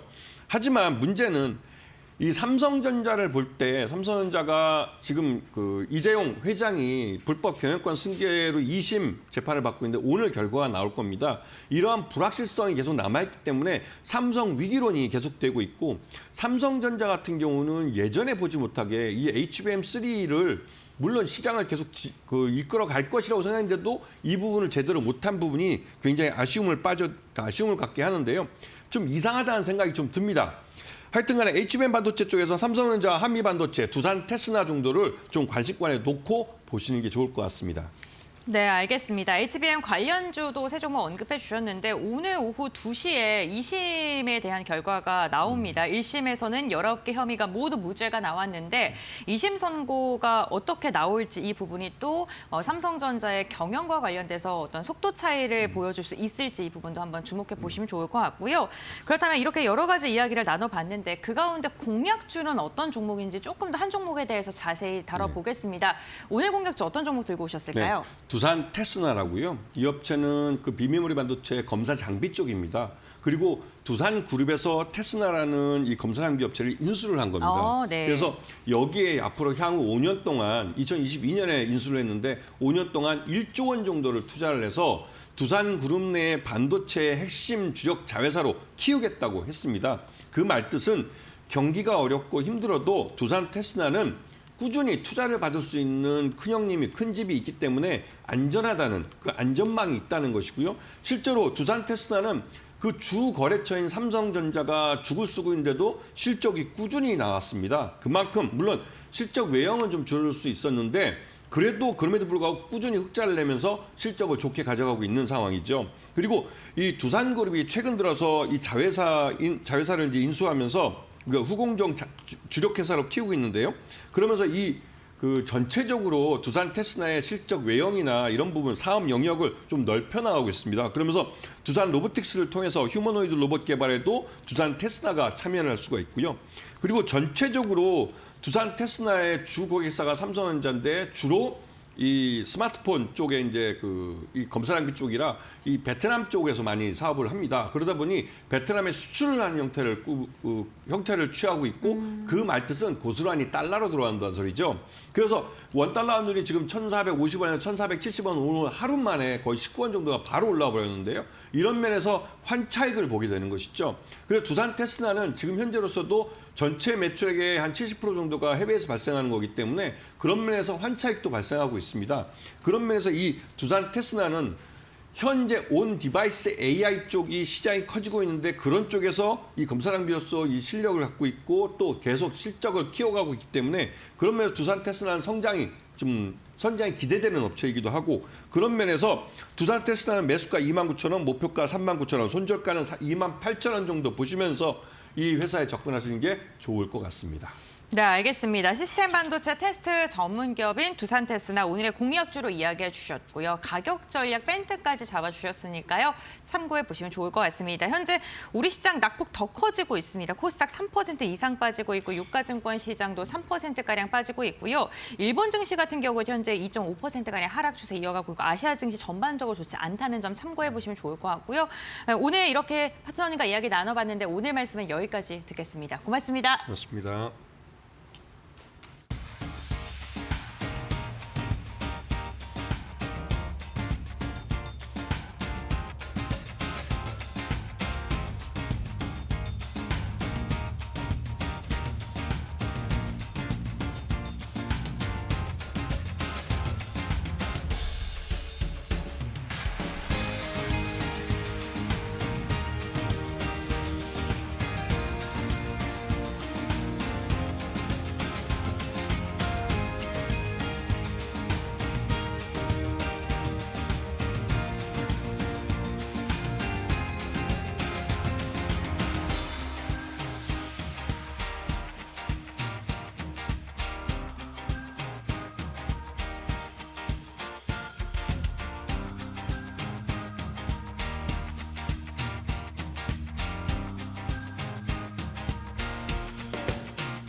안녕하세요. 메디토코 신일섭입니다. 오늘의 주제는 미국발 관세 전쟁의 시작, 대한민국 증시 시가총액 상위 반도체 2차 전지 붕괴, 히토류 관련주 득세입니다.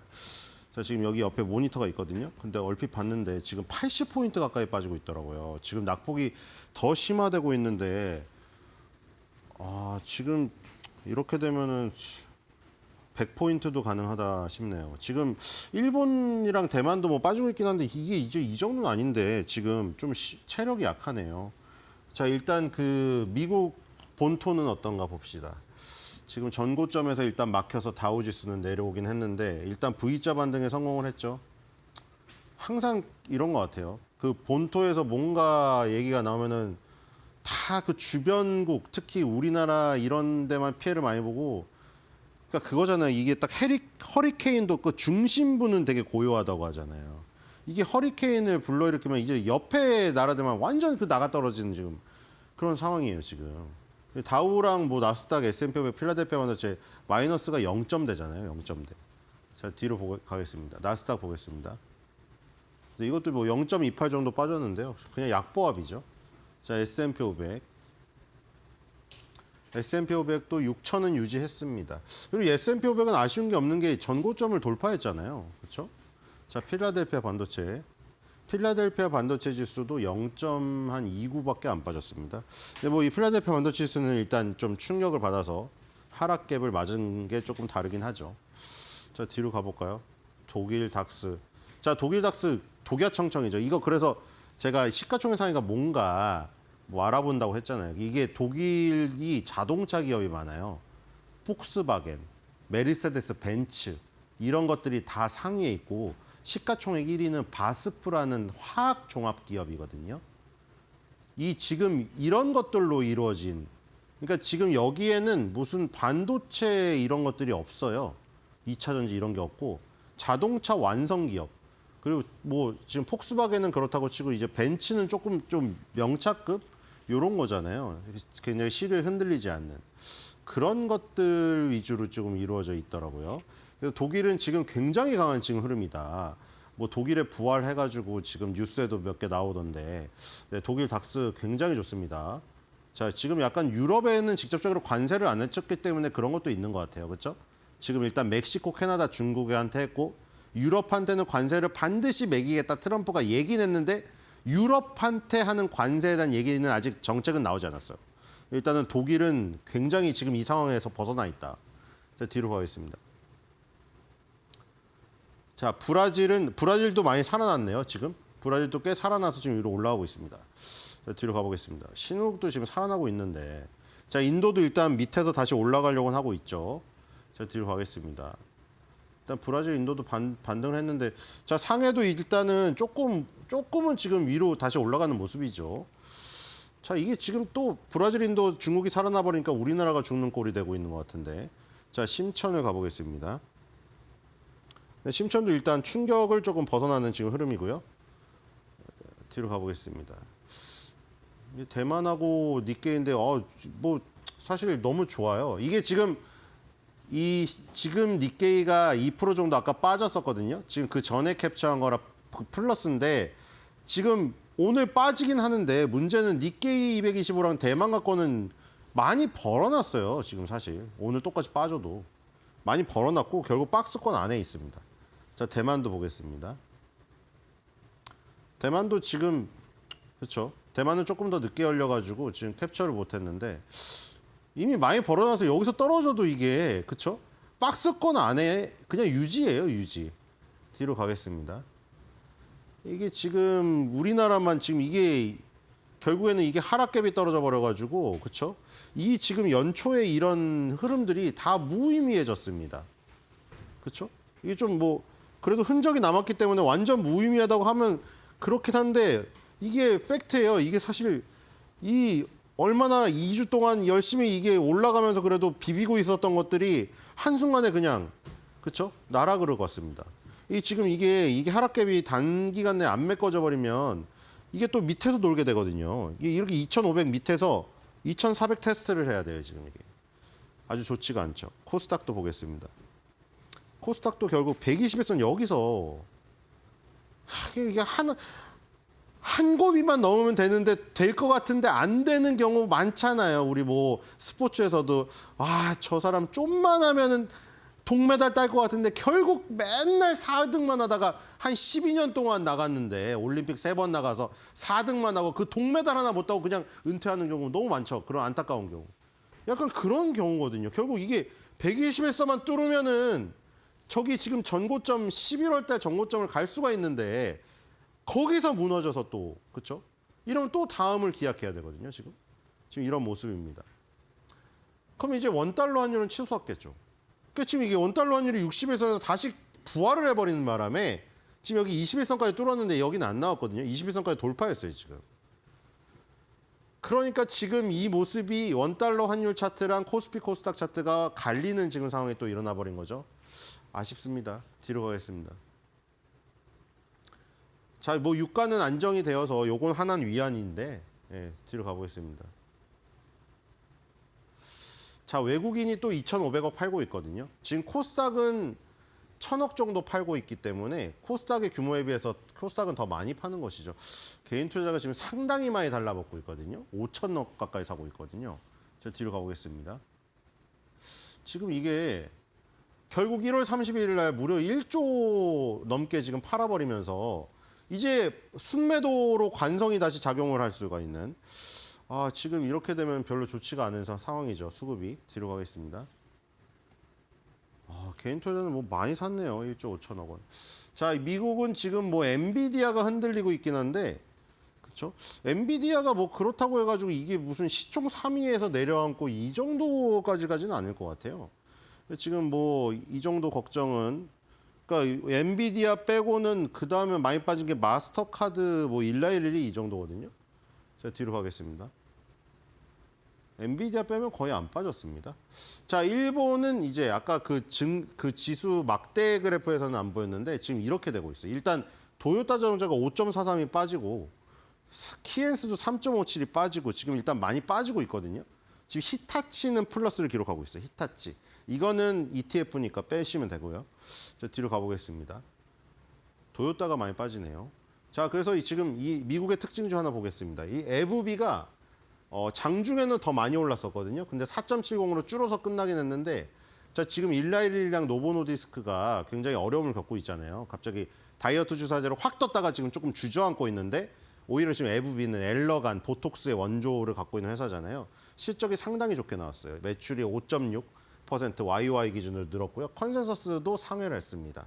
그래서 장중에는 훨씬 더 많이 올랐었는데 일단 5% 정도 상승으로 지금 끝났고요. 뒤로 가보겠습니다. 자, 이 기준모태주입니다. 기준모태는 변한 건 없고요. 바닥을 지금 두들기고 있다. 이런 모습.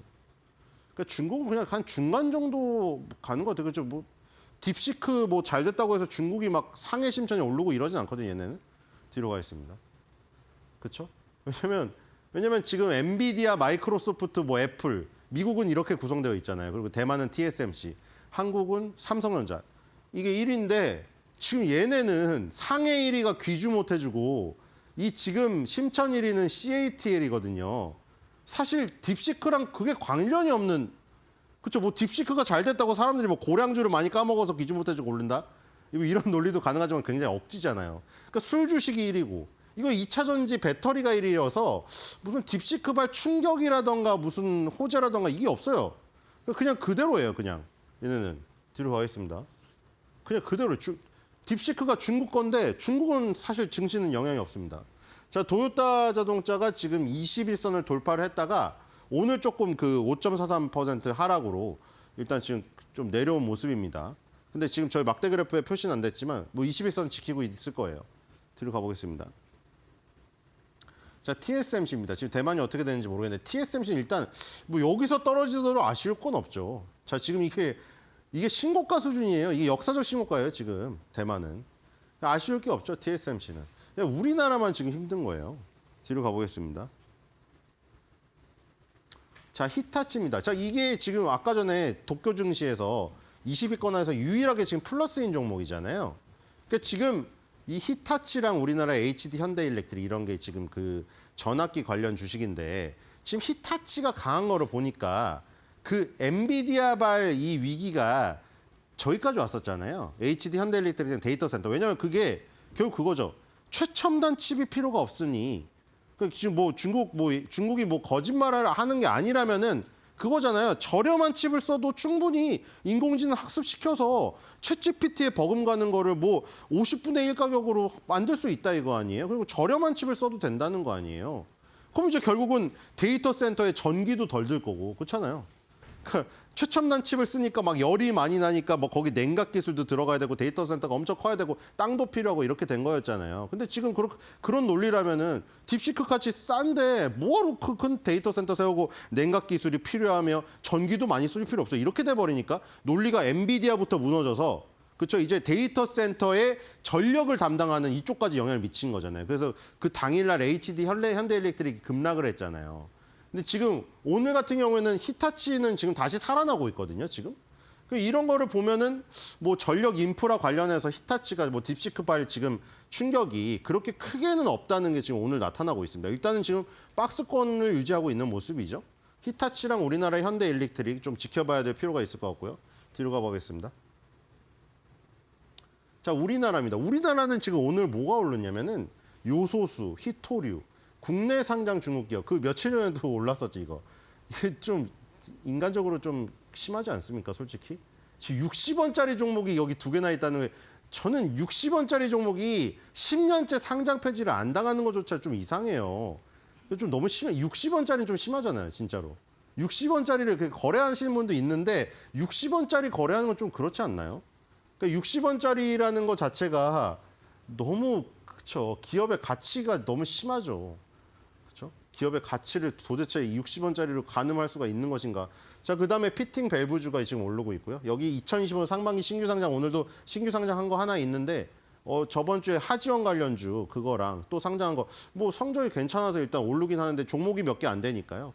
뭐 이렇게 오르고 있는데 이 위에 요소수 히토류가 보통 오르는 경우가 그런 거잖아요. 이게 품귀 현상이 벌어질까 봐. 그러니까 지금 이게 관세 그 발 때문에 오르는 거잖아요. 지금 미국이 중국을 만약 때리면 중국이 가만히 있겠느냐. 히토를 갖고 흔들 거다. 그 논리 때문에 지금 이게 오르는 거거든요. 그래서 미국이 지금 그린란드를 탐내하는 이유도 그거잖아요. 그린란드 아래 무슨 엄청난 히토류가 매장되어 있기 때문에 미국 본토에서 히토류 파면은 환경오염이 심하니까 그린란드 매입해 가서 거기서 사람 없는 데서 파자 이 논리인데 그린란드 매입은 아직 먼 얘기 같고 일단 그래서 히토를 갖고 흔들어 버리면은 히토르가 품귀 현상을 벌여서 가격이 오를 것이다. 그래서 지금 히토르 관련주들이 오른 거거든요. 히토르 관련주, 요소수 관련주에 유니온 머티리얼즈는 이 두 개에 다 속해 있어요.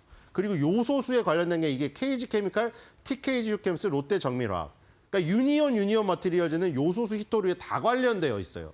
그 지금 똑같이 유니온 그룹주들인데 둘이 지금 앞서거나 뒤서거나 오르고 있습니다. 지금은 상승폭이 더 늘은 거를 지금 보고 들어왔거든요. 제가 이게 유니온이 거의 상한가를 간 걸 제가 보고 들어왔어요. 상한가 갖고 유니온 머티리얼즈 지금 상한가를 따라가는 모습까지 지금 보고 왔습니다.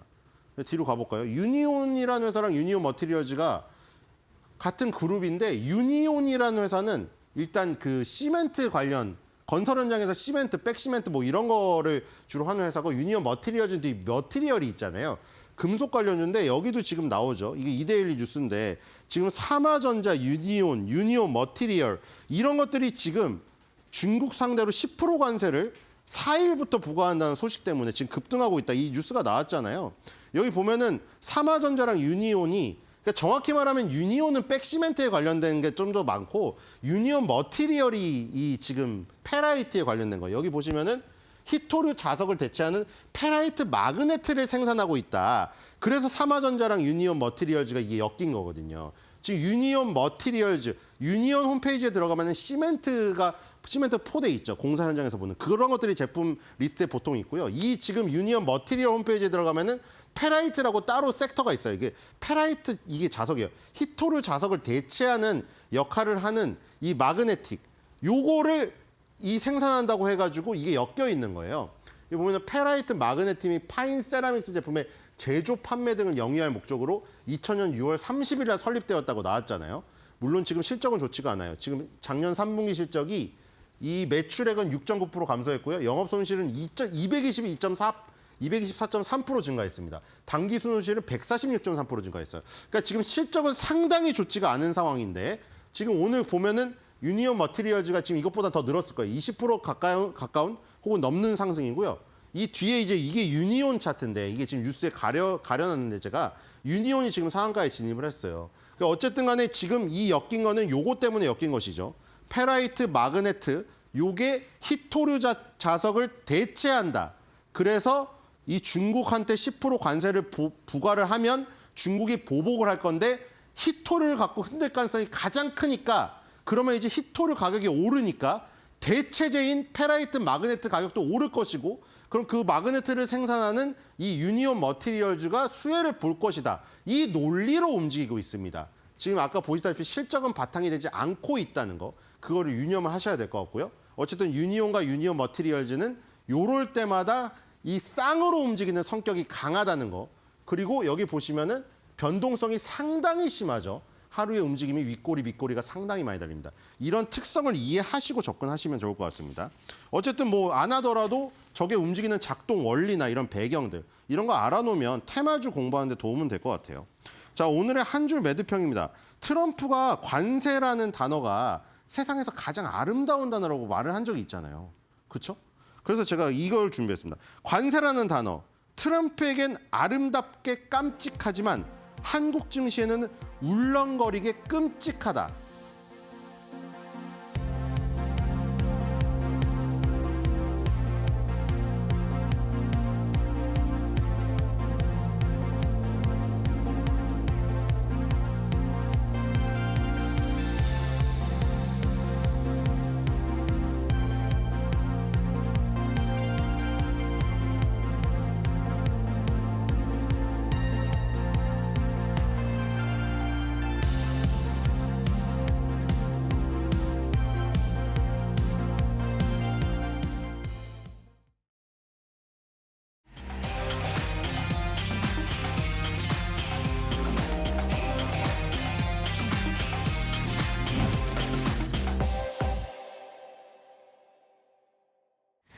네, 오늘은 삼성전자 이야기를 해보겠습니다. 오늘 앞서서 좀 말씀드린 대로 이재용 회장의 운명의 심판일, 항소심 선고기일입니다. 오후 2시부터 진행이 됩니다. 삼성 측은 이렇게 얘기를 하고 있습니다. 워낙 이제 사법 리스크가 그동안 이어지다 보니까 운영에 있어서 좀 어려운 점이 많았다라고 얘기했는데 이번 판결로 인해서 다시금 위기가 닥칠지 아니면 변화를 모색하는 삼성 모습을 볼 수 있을지 굉장히 좀 중요한 하루라고 볼 수 있을 것 같고요.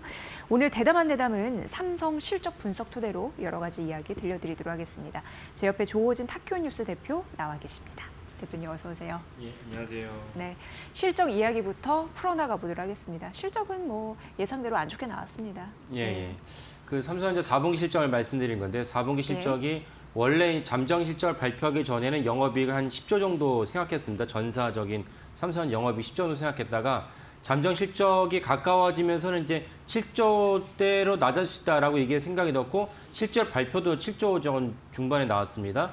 그러고 나서 이제 그 실제적으로 본 실적에서 가장 중요한 이제 반도체 부분이 있는 DS 실적을 봤을 때 그 무려 이제 2조 9천억이라는 이제 엄청나게 안 좋은 실적이 내는데 결국 DS 부분이 실적이 안 좋기 때문에 삼성전자의 이제 4분기 실적이 안 좋았다 이렇게 보시면 되겠습니다. 지금 이제 화면에 보신 대로 이제 삼성전자가 그 윗단의 그 막대 그래프는 이제 매출이고 아래가 이제 영업이익과 순이익을 갖다 보일 수가 있는데 영업이익과 순이익이 계속 이제 내려갔다는 걸 알 수가 있고 심지어 매출조차도 매출은 좀 이렇게 올라간 것듯이 보이지만 이 매출을 만약에 우리가 원화 베이스가 아니고 달러 베이스로, 삼성전자 대부분 수출을 하니까요. 수출하는 달러 베이스로 이걸 갖다 바꿔서 본다면 사실은 매출도 줄었다 이렇게 볼 수가 있습니다. 그러니까 바꿔 말은 뭐냐면 삼성전자가 외형도 안 좋아지고 그 실제적인 그 영업이익이나 이쪽에서도 안 좋은 것을 트렌드가 지속되고 있다 이렇게 볼 수가 있습니다. 네. 삼성전자 같은 경우에는 오늘도 떨어지면서 5만 1,000원 부근에서 움직이고 있는데 주가를 부양할 만한 강력한 모멘텀이 좀 받쳐지고 있지 않은 그런 상황입니다. 역시나 실적단에서 보면 범용 반도체 가격이 떨어진 거 이것도 상당 부분 좀 영향을 미쳤어요. 그렇죠. 그러니까 아까 말씀드린 대로 삼성전자의 이제 4분기 전사적인 영업이 10조에서 이제 7조로 왔다가 결국 6.5조로 내려앉은 가장 강력한 이유는 이제 범용 반도체가 그 계속 안 좋았기 때문입니다. 범위 반도체 안 좋은 것은 수요가 생각만큼, 그러니까 우리가 보통 수요를 얘기하면은 이미 벌써 가물가물하지만 불과 2년 전만 하더라도 그 코로나 때문에 그 전 세계적으로 엄청난 이제 그 봉쇄, 집 밖으로 못 나가게 하는 이런 광풍이 불면서 그러니까 전체적으로 경계가 위축이 됐죠. 그러니까 삼성전자 비롯한 IT도 안 좋을 것이라 생각을 했는데 그럼 코로나 풀렸으니까 특별히 이제 그 중국에서 이제 봉쇄가 없어졌으니까 그러면 IT 부분 뭐 모바일이라든지 다른 부분에 실적이 좋아질 거라 얘기 생각을 했는데 그렇지 않았습니다. 그래서 그런 부분도 있고 생각보다 수요가 좀 풀리지 않았던 부분도 있고 또 하나 이제 중요한 부분은 무엇이냐면은 중국 반도체 기업, 중국 메모리 기업이 만드는 그 반도체가 엄청난 이제 물량 공세를 퍼부으면서 사실은 이제 작년 7월 대비 한 5개월 만에 그 디램이라든지 낸드 플래시라든지 가격이 반토막이 났어요. 반토막이 나니까 삼성전자가 사실 해당 분야에 다 1위 기업인데 시장점 1위 기업이죠. 근데 반도체 가격이 반토막 나니까 삼성전자도 거기에 당할 수가 없는 거예요. 그래서 삼성전자의 이제 DS 부분이 매출과 영업이익도 안 좋아졌고 3분기 기준으로 삼성전자 DS 부분이 전체 영업이익의 61% 차지했는데 이번 4분기를 보면은 DS 부분 비중이 줄어가지고 46%에 그쳤습니다. 그러니까 그만큼 만약에 삼성전자 DS 부분이 제대로 잘 됐다면 범위반도 잘 팔리고 그다음에 이제 그 파운드리 그 외부에서 이런 거 만들어주세요 해서 그걸 만들어주는 파운드리 부분이 정상화됐다면 아마 시장에서는 정확한 재무제표가 이제 그 2월 15일쯤에 사업보고서 나올 때 이제 파악이 되겠지만 증권가에서는 이제 삼성전자 파운드리 분야가 한 2조 정도 적자를 냈을 것이라 봅니다. 그래서 이런 것들이만 없었으면 삼성전자가 사실은 아까 처음 말씀드린 대로 4분기에 10조 아니면 적어도 7조 정도는 냈을 것이라 보는데 이런 것들이 복합적으로 작용을 하면서 7조에 못 미치는 그래서 어닝 쇼크를 줬고 어닝 쇼크가 사실은 주가에도 그대로 반영됐다 이렇게 볼 수가 있습니다. 네. 그래서 그 삼성전자는 HBM으로 활로를 뚫어야지 주가가 오를 텐데 반등할 텐데 이런 생각을 드는데 사실 공시 전에 뭐 호재성 이슈는 있었습니다. HBM3 이 8단이 엔비디아의 공급 승인이 됐다라는 해외 외신 매체의 보도가 있었는데 예. 그게 잘 반영이 안 되고 있어요 주가에는. 예. 어떤 의미로 우리가 좀 해석을 해봐야 될까요? 그러니까 지금 예. 범용 반도체 안 팔리면은 HBM 고부가 가치 반도체 잘 팔리면 되는 것이고 그런 것을 실제로 입증하고 뭐 많은 분들이 뉴스를 보셨지만 설 연휴 맞아가지고 SK하이닉스 직원들에게 뭐 개별마다 다르긴 하겠지만 평균 5천만 원씩 이제 인센티브를 받았다. 참 이렇게 부러운 어떤 뉴스를 삼성전자 직원들도 다 들었을 것이고 그럼 결국 HBM을 엔비디아 납품하면 되는데 납품하지 못했기 때문에 사실 고부가 가치는 이제 납품에 실패하고 중저가에 있어서는 중국이 치고 올라오니까 아까 말씀드린 이제 반도체에서 실적이 안 좋게 나왔습니다. 근데 제가 이제 몇 번 말씀했지만 정확하게 이제 짚어볼 그 사안이 무엇이냐면 삼성전자가 엔비디아에 이번에 이제 그 딥시크 때문에도 뭐 논란이 있긴 했지만은 엔비디아에 납품하는 것이 무엇을 납품 못했냐? H100이라는 고부가 가치를 H100에 해당하는 짝이 된 HBM을 납품을 못한 것이지 H100 고부가 가치에 엄청난 이제 능력을 갖고 있는 칩이기 때문에 바이든 정부가 H100을 중국으로 들어가는 것을 수출하는 것을 막았어요. 그러면 중국은 이제 H100이 없으니까 엔비디아가 이제 바이든 정부랑 게 협상을 해서 H100보다는 이제 능력이 떨어진 그리고 가격도 아직 낮죠. 그래서 그런 것들은 H800이라는 것을 중국에 납품을 했어요. 납품을 했는데 바이든 정부가 보니까 H800도 좀 안 좋을 것 같아. 야, 우리가 H100을 갖고 중국이 이제 AI로 갖다가 올라서는 걸 막아야 되는데 H800 갖고 올라설 수 있잖아. 그 중간에만 막았어요. 그러니까 지금은 또 H800 대신에 H21을 갖다가 엔비디아가 중국에 납품하고 있는데 삼성전자는 H100 최고부가 가치에 그러니까 도매로 살 때는 3만 달러, 그다음에 소매로 살 때는 9만 달러짜리. 9만 달러면 지금 환율 치면 1억 훨씬 넘죠. 네. 이런 칩은 이제 해당하는 H100에 납품 못했는데 아까 말씀드린 중저가에 해당하는 H800이라든지 이번에 딥시크가 스스로 밝힌 그 보고서 보면은 H800 썼다 얘기하고 있어요. 근데 H800에 대한 HBM은 납품을 했어요. 그리고 더 이제 그것만 차단하니까 H20에 대한 HBM은 공급을 했어요. 그러니까 여기서 이제 혼선이 생기면 안 됩니다. 이번에 실적을 갖다가 발표하기 직전에도 외신에서 삼성전자가 중국에 납품하는 엔비디아에 납품을 했다라고 얘기했는데 그것이 별 주가 영향을 못 미친 이유가 두 가지가 있는데 하나 뭐냐면 실제 납품을 못했다는 것 주장이 있고 또 하나 뭐냐면 설령 아까 말씀드린 대로 H100보다 몇 단계 낮은 H20에 납품을 해봐야 매출이나 영업이익에 큰 보탬이 안 된다는 것입니다. 그런 의미에서 주가에 별로 반영이 안 된 것이고, 그러니까 지금 제 설명 들으신 분들도 헷갈리시면 안 되는 게 가장 고부가치 H백에 짝이 된 HBM은 삼성전자가 2년 동안 앞으로 못했어요. 그리고 제가 보기에는 25년도에도 어려울 거라서 봅니다. 그래서 삼성전자 주가가 이제 흘러내렸다. 근데 그럼 어디에 납품했느냐? H20에 납품했다. 이렇게 보시면 되겠습니다. 네. 이게 어떤 사양이고 어디에 납품을 하느냐 그거에 따라도 다르잖아요. 미국이냐 중국이냐 이런 부분을 잘 보셔야 되고. 근데 삼성전자는 항상 이런 얘기는 했습니다. 우리는 양산을 본격화할 것이다. 유의미한 진전을 이뤘다. 근데 결과적으로는 그게 안 와닿아서 그렇죠. 양치기 3전 이런 얘기도 좀 안 좋은 소리로 하는 분들도 계셨었어요. 예, 맞습니다. 예. 예. 근데 올해도 고사양 쪽 납품은 좀 어려울 거라고 말씀하시니까 예, 예. 좀 걱정은 되네요. 예. 예. 그래서 삼성전자가 사실은 그 양치기라는 그 오명을 받았은 건 삼성전자 스스로 자초했는데요. 예를 들면 7월, 9월 달에도 비슷한 얘기를 했고 가장 강력한 거는 지난번에 이제 그 10월 달에도 비슷한 얘기 했었는데 그때 UBS에서 먼저 삼성전자 실적 컨퍼런스 콜 하기 이틀 전에 삼성전자가 엔비디아에 이제 고부가치 납품을 한다라고 이제 UBS가 먼저 리포트를 내놨어요. 그 시장에서 그때 반등을 했었죠. 그러니까 이틀 뒤에 삼성전자 컨퍼런스 콜에서 당연히 거기에 대해서 이제 질문이 나올 수밖에 없는데 특이한 점은 삼성전자가 만약에 UBS의 리포트가 맞았다면 먼저 자기들의 개요를 설명할 때 우리가 엔비디아라고 설명을 밝히지 않을지라도 북미의 중요한 고객사에다가 중요한 이제 퀄 테스트에 의미가 있었다, 중요한 진전이 있었다라고 말하면 될 것을 본인이 먼저 말하지 않았어요. 근데 UBS가 먼저 아까 말씀드린 이틀 전에 이제 당시 이틀 전에 그 삼성전자 납품을 했다라고 보고서를 낸 애널리스트가 삼성전자에게 질문을 하면서 야 너네 엔비디아 납품 어떻게 되는 거야? 라고 질문하니까 거기에 대해서 삼성전자가 아까 좀 전에 그 앵커가 그 말씀하신 대로 우리가 중요한 고객사의 유의미한 퀄리파잉 테스트에 진전이 있었다. 그러니까 시장에서는 다 오 진짜란가 보다라고 했는데 그러고는 이제 아무런 변화가 없었고 사실은 납품이 못했고 심지어 이제 그 이후에 젠슨 왕이 삼성전자에 대해서 어느 때는 되게 우호적 발언했다가 어느 때는 삼성전자가 아예 공정 자체를 디자인을 설계를 다시 해야 된다. 이런 아주 정말 날벼락 같은 얘기까지 했을 정도로. 그러니까 사실은 이제 납품이 안 됐다고 보시는 게 맞습니다. 이런 것들이 있었는데 이런 것들이 사실은 아까 말씀드린 대로 삼성전자가 자초한 측면도 있다.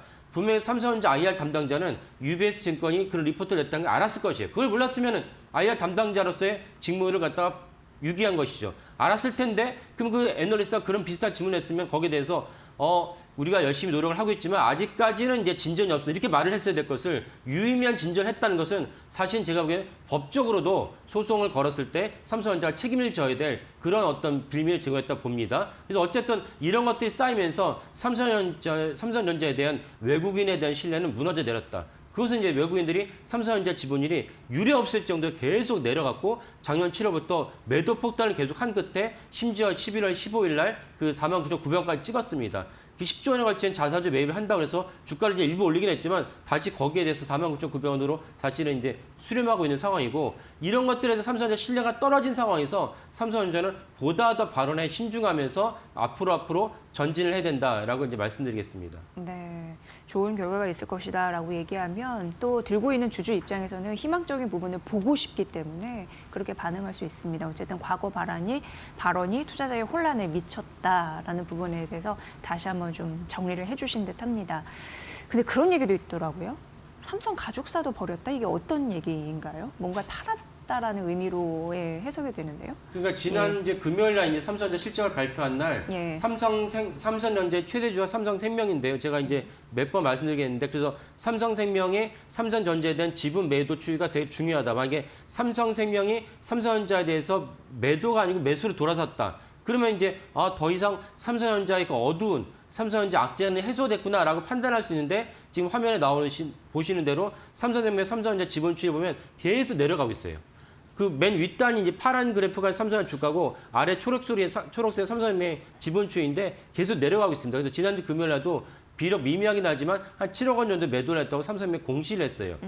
이 말은 무엇이냐면 삼성생명도 아직은 삼성전자의 악재가 해결되지 않았고 삼성전자가 턴어라운드 반등하기에는 아직 시점이 이르지 않았다라는 것을 알 수가 있고 또 다른 중요한 것이 무엇이냐면 이번에 이제 똑같은 날 무엇이 나왔냐면 삼성전자의 모바일 사업부에 갤럭시 S25가 이제 25년도에 나와서 신제품을 내놨죠. 전 세계에 이제 플래그십 스마트폰, 전략 스마트폰의 양강 구도가 있는 그 아이폰의 애플의 아이폰, 삼성전자 갤럭시 S가 있는데 여기에 갤럭시 S25의 초도 물량, 그러니까 처음에 S25를 깔 때 그 시장에서 이제 막 사지 않겠습니까? 그러면서 살면은 이제 그 다음에 다시 또 양산을 해야 되는데 일단 처음에 시장이 그걸 산다고 생각했을 때 초도 물량에 들어가는 D램이 삼성전자 제품이 아니었다는 것입니다. 마이크론 제품이라는 거예요. 그러니까 이거는 엄청 충격적인 것입니다. 그러니까 그 정도로 이거 논란이 커지니까 갤럭시 25가 언팩 행사를 할 때 노태문 사업부장이 직접 나와서 질문이 나왔고 질문이 나와서 거기서 해명을 했는데 야 초도 물량이지 이게 삼성전자 우리 걸 다 뺀 게 아니야. 우리 거가 물량은 더 많아 이렇게 얘기했어요. 어쨌든 초도 물량에 가장 신뢰 소비자들이 먼저 접하고 그에다 입소문을 하고 삼성전자 S25가 기존의 E24보다 어떻게 되고 아이폰보다 어떤 차별점이 있고 삼성전자 주로 내놨던 생성량 AI에서 온디바이스는 어떻게 구현되는지 다 입소문을 퍼져야 되는 초도 물량에서는 삼성전자가 자사 제품이 아닌 자사 D램이 아니니 마이크론 D램을 선택했다는 것은 분명한 사실이다. 이거 역시 그러니까 삼성전자 스스로가 모바일 사업부가 그러니까 들리는 얘기로는 야 너네 왜 이거 우리 D램 사업부 걸 선택하지 않았냐 했더니 모바일 사업부가 우리 뭐 같이 죽으란 얘기냐.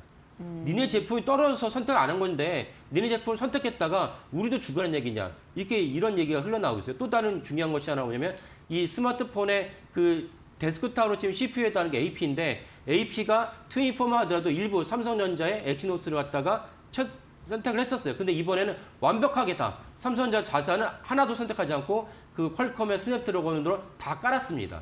이 말은 무엇이냐? 믿을 수 없다는 거예요. 내부에서도 삼성전자 제품을 믿을 수 없을 지경이 됐으니까 이것이 사실은 뭐 엔비디아의 젠슨왕이 설계 다시 하라 이런 말이 무슨 의미인지를 우리가 또 이제 한 번 더 비중 있게 볼 수 있는 그런 계기가 됐습니다. 네, 뭐 소액이지만 삼성생명에서 지분을 매도하는 흐름들이 있고 그래서 가족도 외면한다 이런 얘기가 나오는 것 같습니다. 그 배경 설명을 좀 해주셨고요. 그렇다면 올해도 D램 사업은 확실히 좀 위기라고 얘기할 수 있는 거겠죠?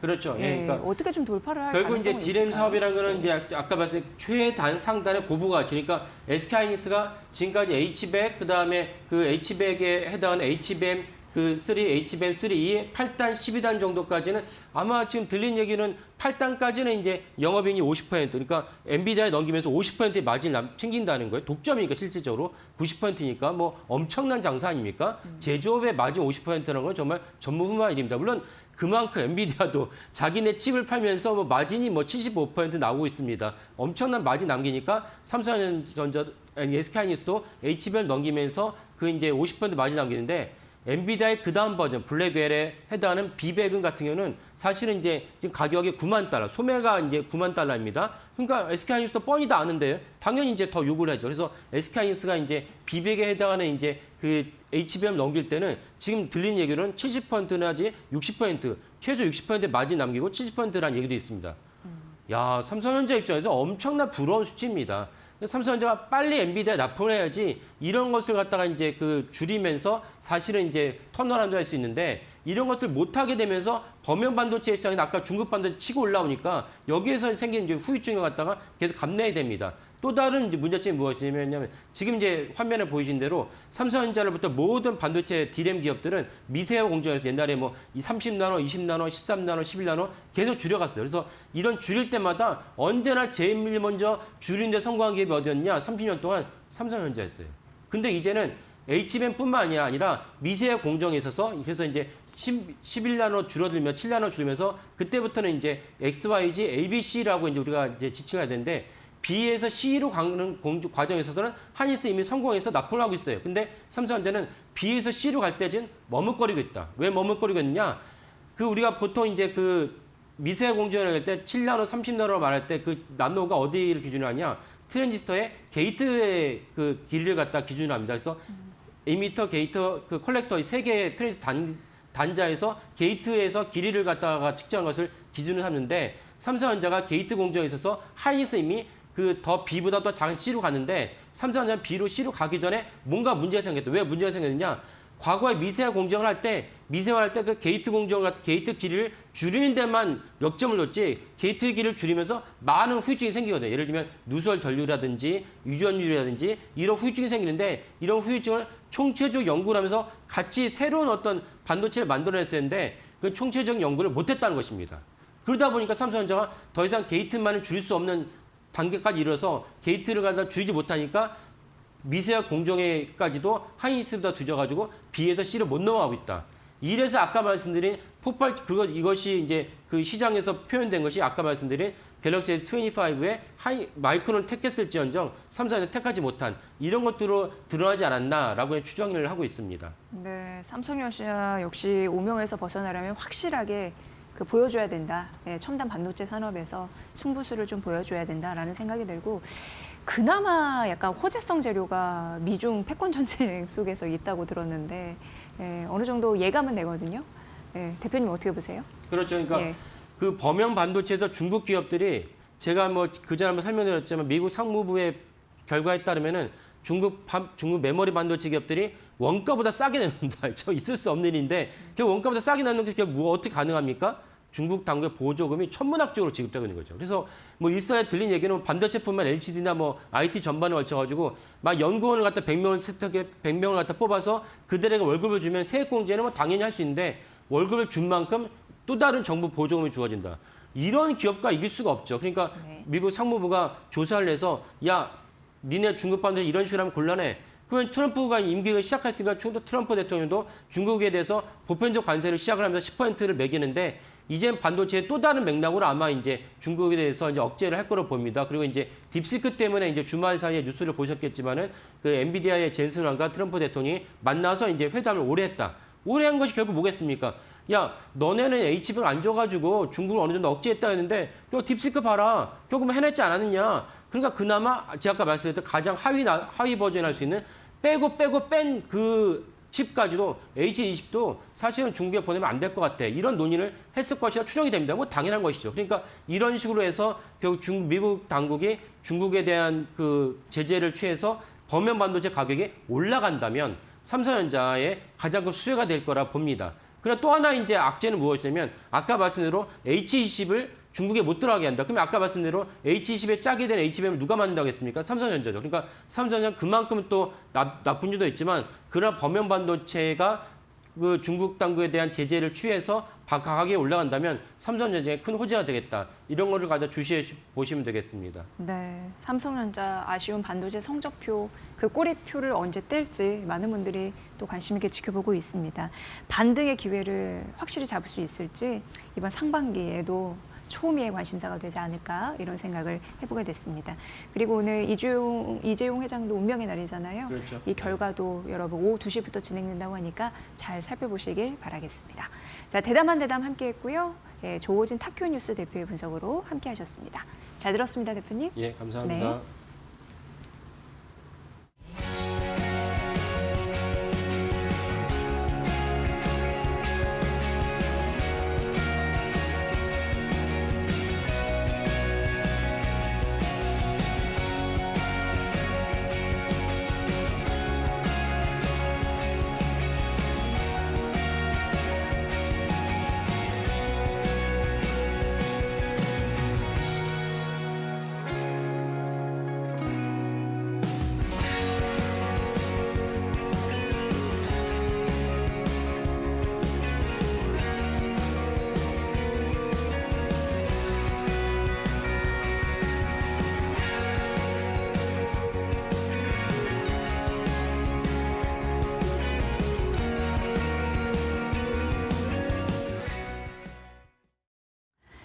앵커브리핑 시작하겠습니다. 최근 증권사에서 요즘 시장이 좀 불안하잖아요. 되게 자신 있게 목표 주가를 상향한 종목이 있어서 제가 오늘 이 종목에 대해서 말씀을 드리려고 합니다. 일단 다수의 증권사가 목표 주가를 상향했는데 그 이야기를 좀 들려드릴게요. 증권사 탑픽이 현대모비스인 이유를 만나보실 수 있을 것 같습니다. 이게 요 며칠 사이에 현대모비스에 대해서 투자 의견을 제시한 증권사예요. 10몇 개가 넘고요. 지금 목표 주가를 제가 쭉 기술을 해놨는데 하나증권이 최저 31만 원에서 다월 투자가 40만 원 선까지 목표 주가를 올려 잡았습니다. 긍정적으로 거대한 모멘텀이 시작이 됐다라고 얘기했는데 다 좋은 얘기 일색이잖아요. 왜 그랬을까라고 들여다보니까 역시 키포인트가 실적에 있더라고요. 현대모비스 4분기 실적이 꽤 잘 나왔거든요. 잊어버리신 분들도 계실까 봐 제가 다시 한번 좀 정리를 해드리도록 하겠습니다. 4분기 실적은 3분기 실적에 이어서 더 잘 나온 흐름들이 나타나는데 9,861억 원으로 이게 보니까 시장에 이 컨센이 있잖아요. 컨센에서 25% 정도 잘 나왔고 1년 사이에 89% 가깝게 성장했다라는 걸 확인할 수가 있었습니다. 현대모비스가 사업이 이렇게 있잖아요. 근데 가장 크게 주요하게 보는 그런 매출처가 AS 서비스 부분입니다. 그런데 이쪽에서 잘 해줬습니다. 왜 잘했냐 보니까 글로벌 수요가 확 당겨 있었고요. 또 환율 수혜가 있었다라는 분석인데 현대모비스가 이제 실적 발표하고 컨퍼런스 콜 열잖아요. 여기서 얘기를 들어보니까 AS 사업 부분은요. $1 환율 약세일 때 매출에 도움이 된다고 합니다. 그런 부분도 챙겨보시면 될 것 같고요. 북미 시장에서도 잘한 부분이 있었는데 뭐냐면 모듈과 부품의 수요가 1년 사이 24%나 증가를 했습니다. 2년 전이었습니다. 2022년도에 현대모비스가 북미 시장에서 전동화 생산 거점을 마련했습니다. 이게 한 약 2조 원 가까이였는데 제 기억에 1조 8,500억 원 이상 투자를 했거든요. 그러면서 북미 쪽에 생산 거점을 마련했는데 그런 흐름들이 하나둘씩 효과를 보고 있는 상황이고 자동차 업계 전반적으로 봤을 때 워낙 좀 대내적인 불확실성이 있었잖아요. 그런데 현대모비스는 이 전략을 택했습니다. 고부가 가치 핵심 부품의 전략을 한 거죠. 그래서 그게 효과가 나타났다라는 부분이 나타나는 거고 또 현대차 기아에서 대규모로 비용을 회수했는데 2분기 연속 이어졌거든요. 게다가 원가 절감 효과도 있었습니다. 그래서 4분기 긍정적인 흐름들이 있었고요.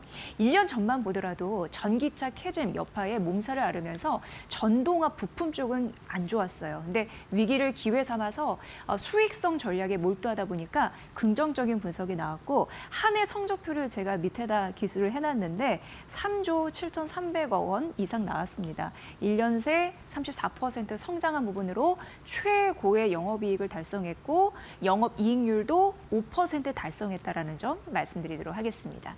자, 그래서 증권사의 탑픽인 이유를 세 가지로 제가 정리를 해봤어요. 보면 현대모비스가 올해와 내년에 실적 추정치를 올려 잡았거든요. 이게 긍정적으로 있는 거고 현대차, 기아차, 현대모비스 중에 증권사들이 탑픽 종목으로 꼽는 이유가 현대차나 기아 같은 경우에는 글로벌 판매는 잘하고 있는데 그 판매 성장세가 둔화될 것이라는 우려는 있습니다. 하지만 현대모비스는 앞서 말씀드린 대로 달러원 환율의 약세, AS 사업 부분에 또 수익성 긍정적 이런 부분이 더해지다 보니까 올해 이어서 내년도 이익 상향이 될 것이다라는 가능성이 있었고요. 그리고 이 부분을 주목하셔야 되는데 자사주 매입가 소각이 2배 이상 될 것으로 보입니다.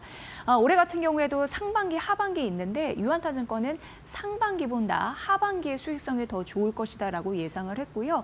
그리고 2월에 이사회가 열리는데요. 이쪽에서 상반기 매입을 전년도보다 2배 규모로 할 것이다라는 가능성 언급되고 있으니까 보시면 도움이 되실 것 같습니다. 그리고 궁금한 사항을 세 가지로 좀 정리해봤는데 미국 관세 부과 대상에서 AS 사업 부분이 들어간다 해도 큰 충격 없다. 미국 IRA 폐지 등에 대한 대응 전략 큰 변동 없다. 일부 보조금을 줄일 수 있어도 괜찮다라는 부분이었고요. AMPC 부분에서도 좀 볼 부분이 있는 게 이게 작년 50억 원 정도 수혜를 받았는데 올해 물량 잘 팔리면 1,000억 원대 중후반으로 조금 더 수혜를 받을 수 있다니까 이 부분까지 챙겨보시면 될 것 같습니다.